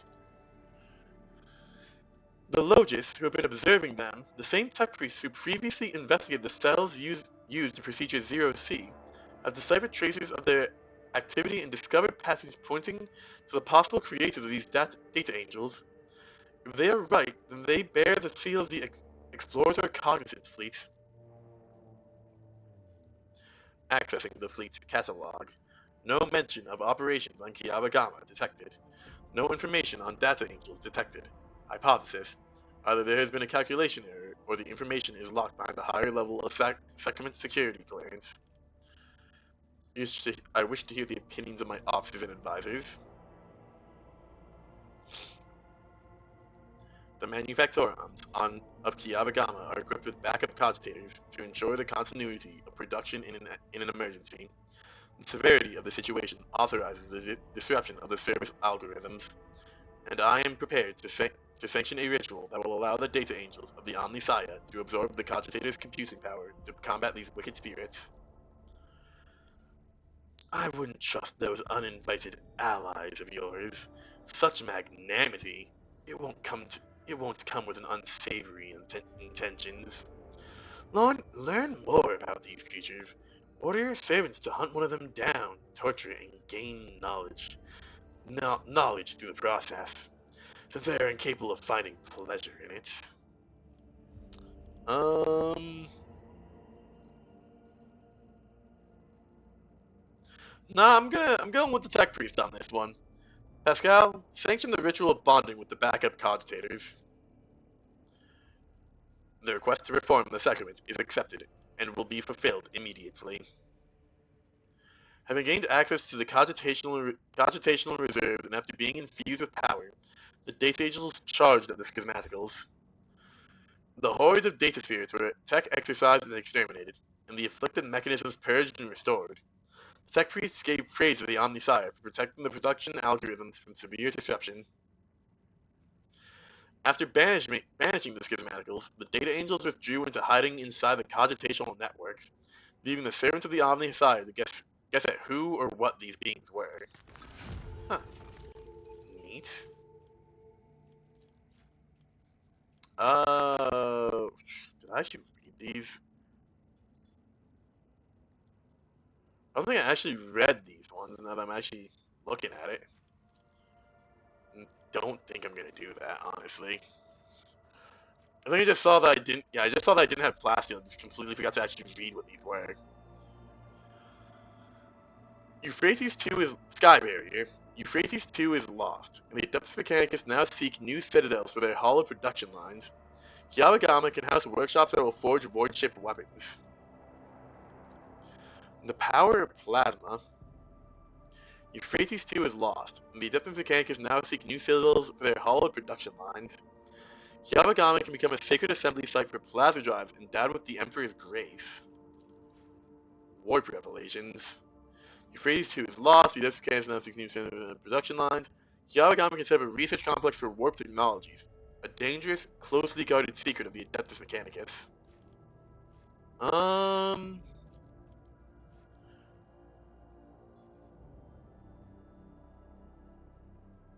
I think I'm gonna go with Sky Barriers. No,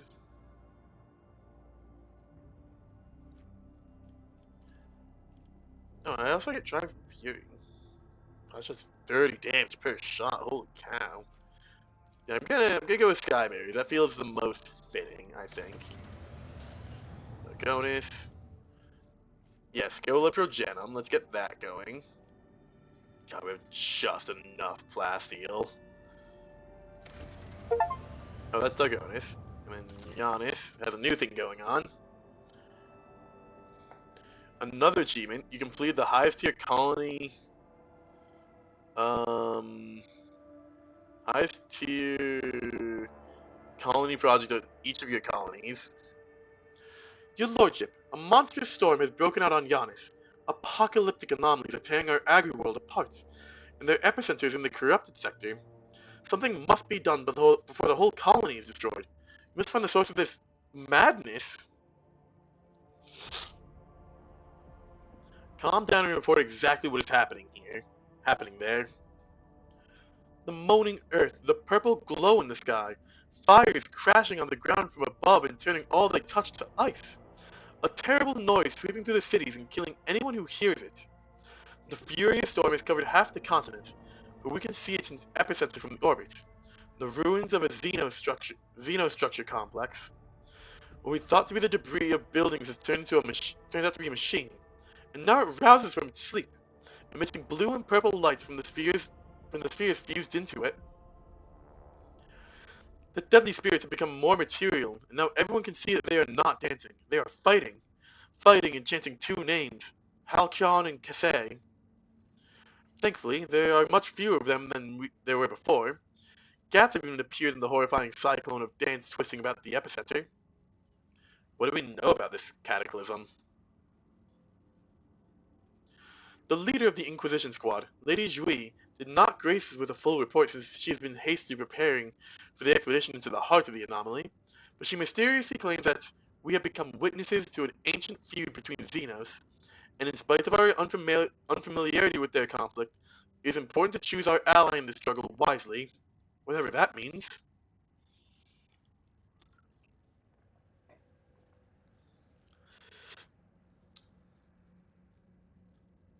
All the wretches in custody have instantaneously gone mad. We cannot pull a modicum of information from them, even though we have a sense that they understand what is happening much better than we do. Oh my god, I just noticed my lore imperium is 219. Good lord. My people shall help Lady Jui break into the heart of the storm. The escort squad reports that the people of Lady Jui are demonstrating incredible skill, swiftly dealing with the anomalies and advancing toward the epicenter. Our people have reached the Xenos ruins that once served as either a palace or a gargantuan machine. They've encountered an extremely high concentration of spirits. It appears the spirits are fighting among themselves, with two particularly vivid ghostly figures among them. One of these prominent spirits radiates blue light and seems to be clad in Aldari armor. The other is engulfed in purple flames and clad in a Xeno ceremonial raiment.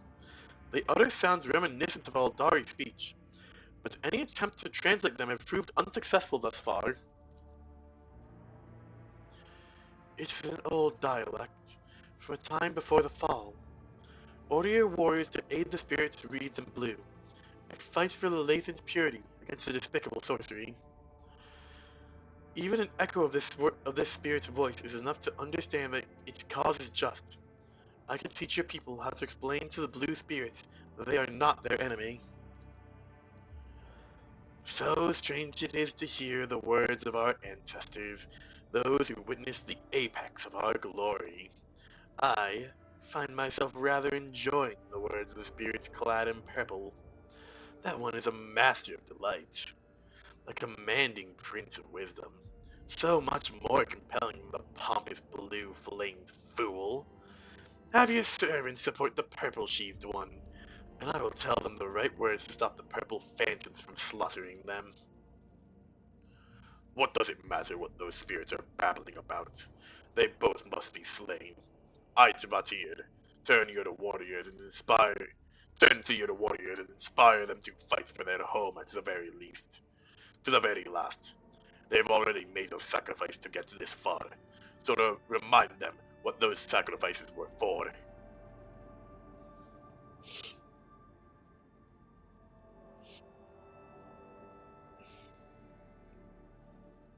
Lady Jui intends to fight both sides of this spirit conflict, but your soldiers are waiting for you to confirm her orders. Um, Tell the squad to support the blue spirit. Iliet, make sure the men know the right words. The scouts attacked, destroying the purple spirits one after another. The blue phantoms recognized their new allies and did not harm them. Once the battle was over, the dignified spirits, swathed in blue flames, reached out to the scouts' thoughts, granting them visions. The planet, which was inhabited by Aldari prior to the fall, at some point became one of the many theaters of war between central excess, the dogma that reigned over the Xenos of that time, and ascetic self-restraint. A local ruler, Kasei, was enlightened and wise, yet susceptible to depravity. In his desire to transfer his soul to another form of existence, he created a mechanism that would let him take over the bodies and minds of all his people. One of the ruler's bodyguards, named Halcyon, rose against the tyrant and mortally wounded him, but could not stop him from merging with the machine. Halcyon then gave his life to bind his own spirit to the device, and continued fighting therein. This tragic conflict marked the end of all Aldari on the planet, but preserved an echo of their souls and those of their leaders. The Lathan's Fury? Oh, that's a neat fucking sword. The Lathan Fury, the target becomes blinded until the end of combat. The first attack with the Lathan Fury in a round against a blinded target does not set the attack on cooldown. Wow.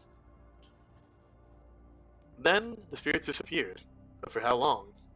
The bodies of the fallen and a strange rug discovered amid the ruins were the only proof that, for a single day, Giannis was once more engulfed in a war between long-fallen Xenos. Wow. Milestone.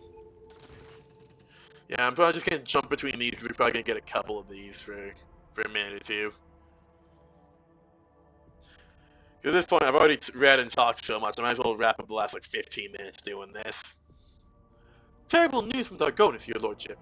Your vigilant servants have discovered an absence of treachery on our capital world, one that has grown far too large and could rupture at any moment. The informants report that the group known as the Foreman Clan is actually a cover for a horrendous cult of genetic aberrations, who currently have their people in every echelon of the hive. They are traitors to the purity of humanity, traitors to the creed, rebels and heretics. Apparently, their unholy sermons speak of the three sorrowful phalanges, with a finger pointing the way to retribution and unity.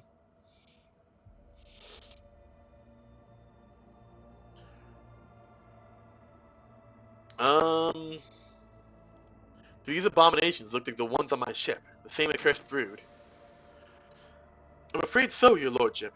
Descriptions from Dargonis are quite similar to what we have witnessed ourselves. The same deformities, the same underhanded tactics. Either they are kin to our aberrations, or they are another branch stemming from the same foul roots. Heinrichs, what are those mutants?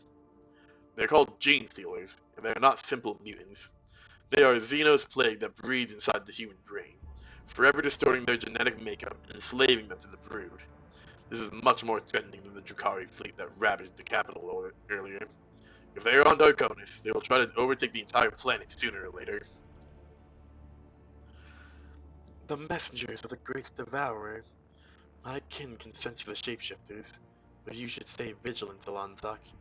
For a species as physically weak as the monkey, their arrival may spell death.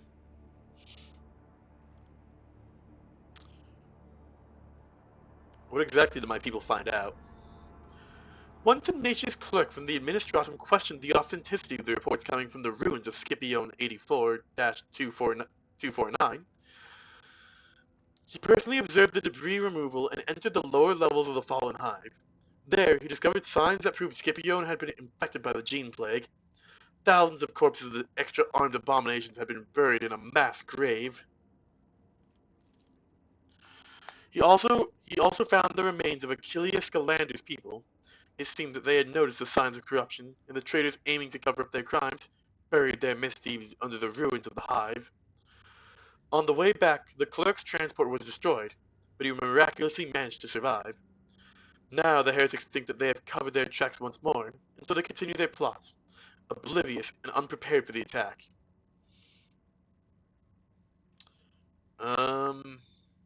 The Foreman clan is a cover for this disgusting cult? Indeed, they probably began by recruiting workers. It is easy to blend in with the laboring riffraff, posing as a union of technomats. They were able to conceal their secret operations and infiltration into the upper echelons of power. Each new crisis allowed them to gain more and more of our trust and resources. And most despicable of all is that they have perverted our faith. They revere the God Emperor in the form of a four-armed monstrosity. Their prayers are full of hatred towards those in power, and promises of a reckoning when their dreadful deity will come and equate them with their oppressors. With us, that is.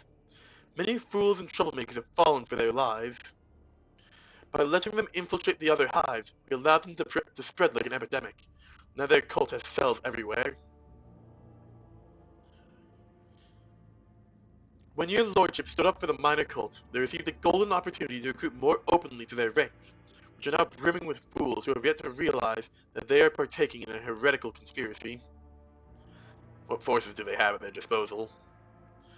The heretics mostly consist of workers, but some have infiltrated the guard as well. Their weapons are primarily made from repurposed industrial machinery.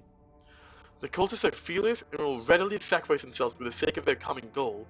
But the worst part is their psychic threat. We cannot even begin to gauge it. We fear that the tribes of the Engine Vandals will support them as well, partially influenced by the plague and partially lured by the promise of a good raid. Well, beans.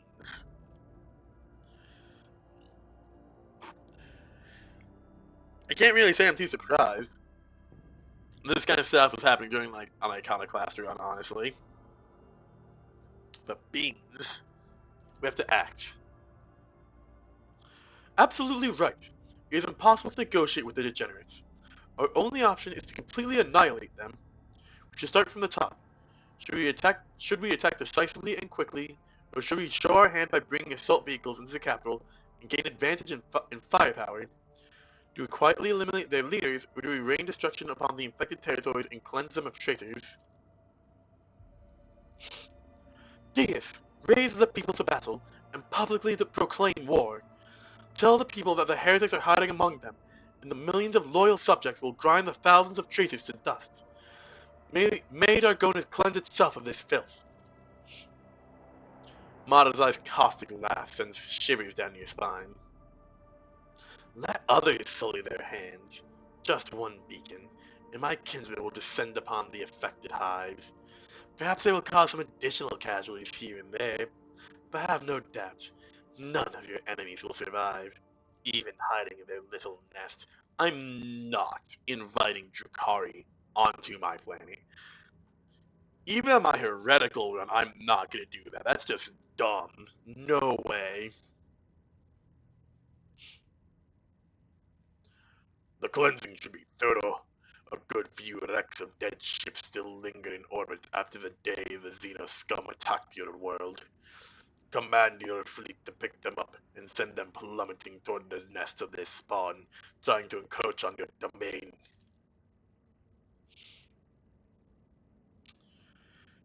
Since all of them are linked by a common will, we could start by launching our attack there. If the astropathic choir could drown out the voice of the brood, we'd be able to launch a sudden strike, and act quickly enough before the enemy could restore cohesion and alert their forces to the assault. I actually I like Argenta and Heinrich, honestly.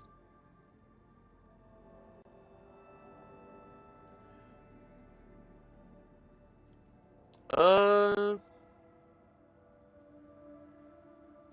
no, let's go Haynix, because because telling the people that this heretic is missed and encouraging them to help out could lead to innocents being killed, a lot more innocents being killed. So I'm leaning Haynix, though honestly, Ulfric's demolition plan does just sound fun. Haynix, prepare a plan for a psychic attack. After that, we shall launch a surprise assault on the cult's headquarters.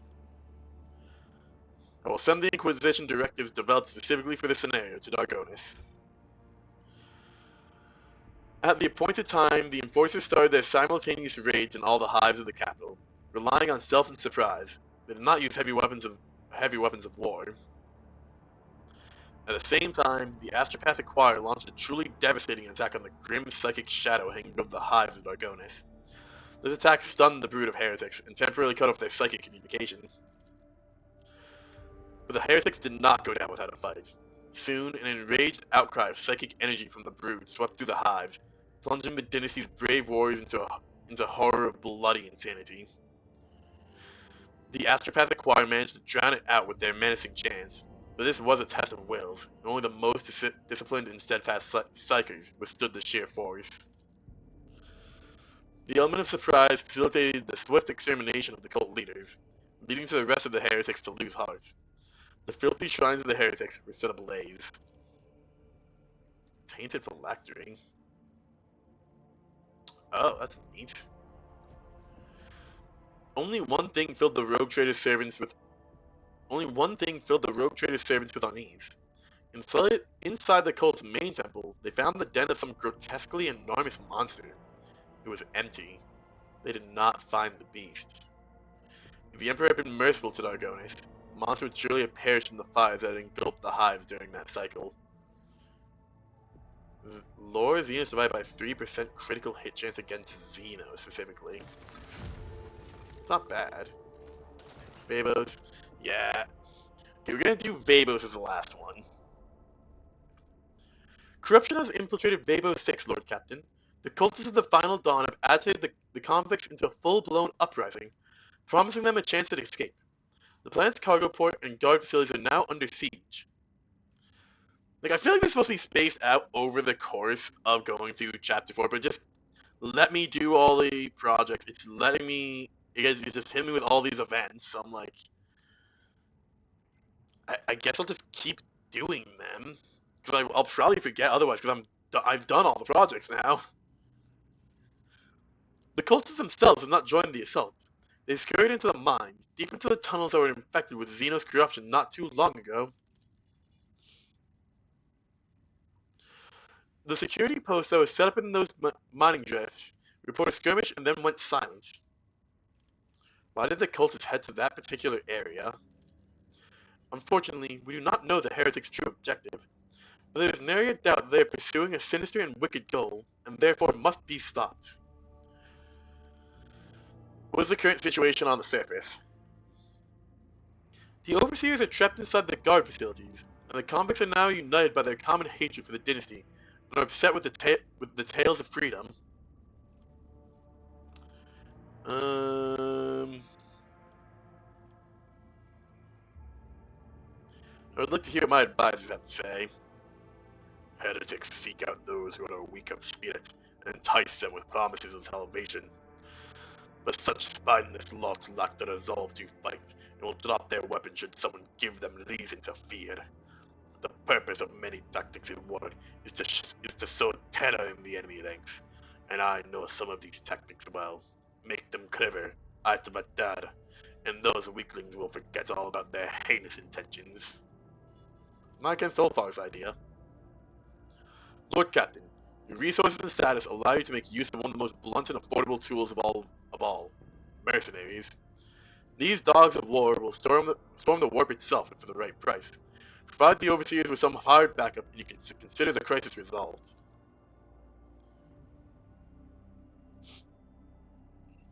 It is enough to kill a few to make the many lose their footing. Let the spinners bring death to the prominent instigators, and the rest will be intimidated. They will open themselves to an attack. Nah, Ulfar, show my people how to instill fear in their enemies. That I ball with that. I ball with Ulfar. Ha! I shall teach them some secrets of this art. Following the advice given by the formidable Space Wolf, the Overseers carried out a series of reprisals and acts of intimidation, leaving behind mutilated corpses and infiltrating the rebel camp under the cover of darkness. They crushed the rebels' morale and forced them to surrender their weapons. The leaders of the conspiracy, the cultists of the Final Dawn, were confronted in the mines. They had surrounded a strange, dark Xeno obelisk covered with glyphs, trying to awaken it from its slumber. The glyph patterns were similar to those that the mad convicts had drawn before. The monstrous construction contained enough energy to tear the planet apart, but heroically disrupting the cultist plan, the guards caused a malfunction with the terrible machine. Instead of exploding, the obelisk emitted a blistering heat wave, melting itself and turning those around it to ash. Vabo 6 has been saved. Oh, hello. Oh, okay, Beans. Lord Captain, Vabo 6 begs for help. Something terrible prowls the planet, searching for a way to wipe out the planet's inhabitants. Victims died in small groups at first, so they dismissed it as a simple accident. A poisoning, a crashed transport, a fire. But the death toll has started to rise, and explaining everything as mere coincidence is no longer an option. The enemies appear to be testing out different methods of killing your subjects, like it's looking for the most efficient way to murder as many of them at once as possible. Our pick traps sometimes catch a sight of blurry, dark shadows walking among the people, but no one has actually seen it with their own eyes. What kind of accidents are happening there? Various sorts of mechanical failures, ventilation systems emitting substances that have no business being there, aspects registering spikes of radiation, maintenance systems shutting down for no apparent reason. It all resembles extermination experiments, with your servants playing the role of test subjects.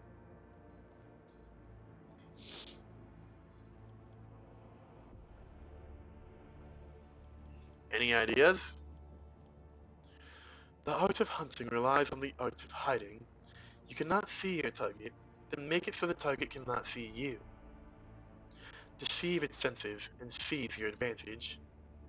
A predator walking along among your people. Well, then it's time we became predators ourselves.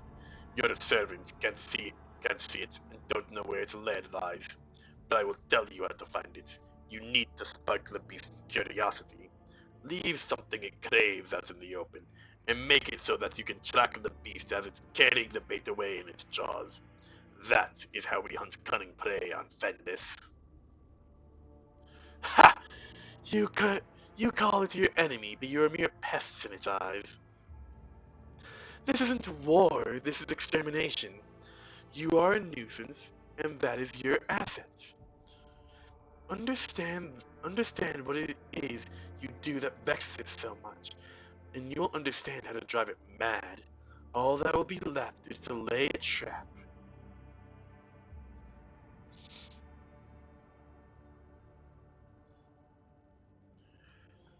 I'm gonna go with Irliet.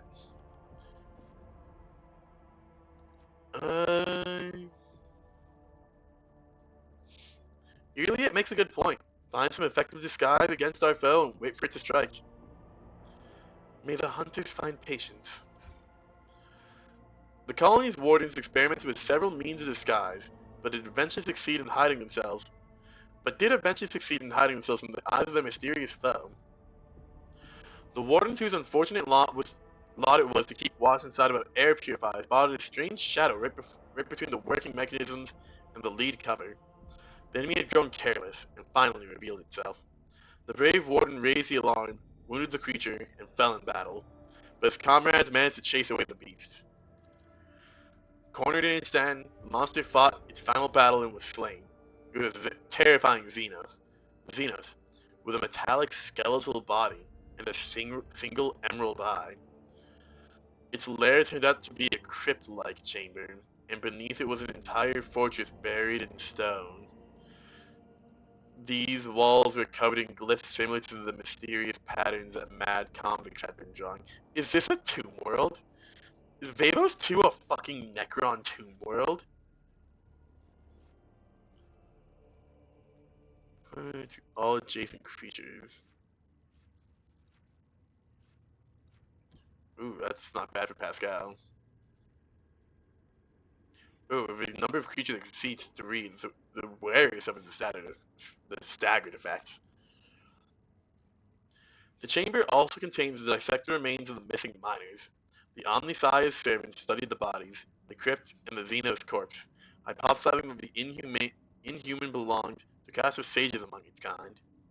It remained in stasis for ages, untold, but had recently been awakened either by mining efforts or the explosions caused by the Drukhari invaders.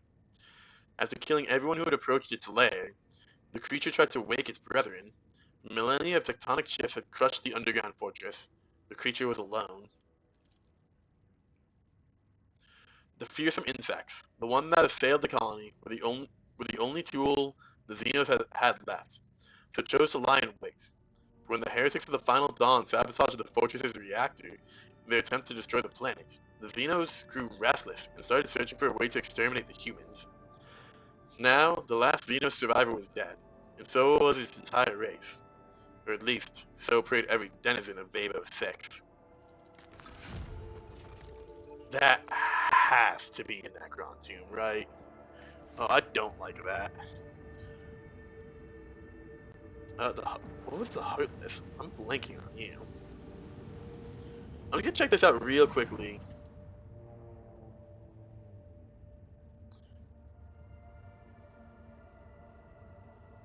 Oh, yeah, that's the one that we turned into a trading vessel, right, from Solomon's mission. Lord Captain, we've established a Vox connection with the captain of the Heartless. He says the ship and her crew serve you faithfully while protecting the dynasty's trading vessels. I'm curious to hear about the Heartless's voyages. Ah, cool. The captain reports of the destruction of a pirate ship. The captain reports the destruction of a pirate ship. The heretics did not know that Sargona was no longer the master of the Heartless, and offered to buy captives. Your servants immediately delivered a sudden strike and dispatched the brigands. The captain is pleased to present to you a shuttle loaded with spoils. Good job, guys. Goddamn. Let's see.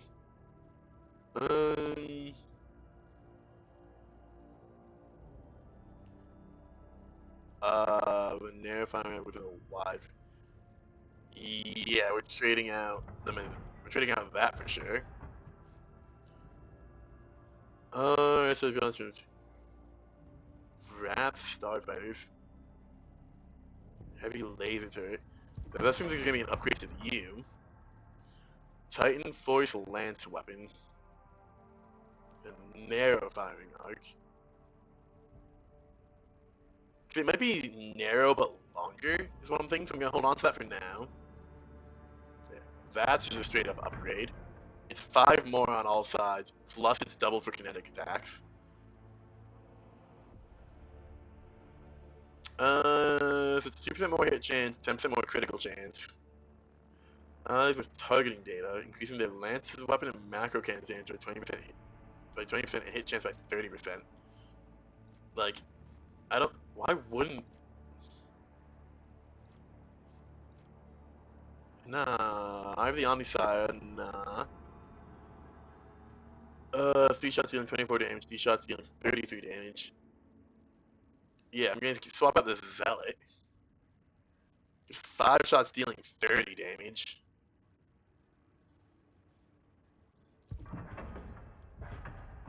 That's... Nope. Did the wrong one, but that's fine. So that's just a huge jump up. You're getting there. Oh, did it unselected my people for this? Okay, Jai, you get in there. Shield Master's Pascal, it's not even close. Well, Jai's actually kind of close there. Master of Maneuvers. He's Ulfar actually steals that from Abelard.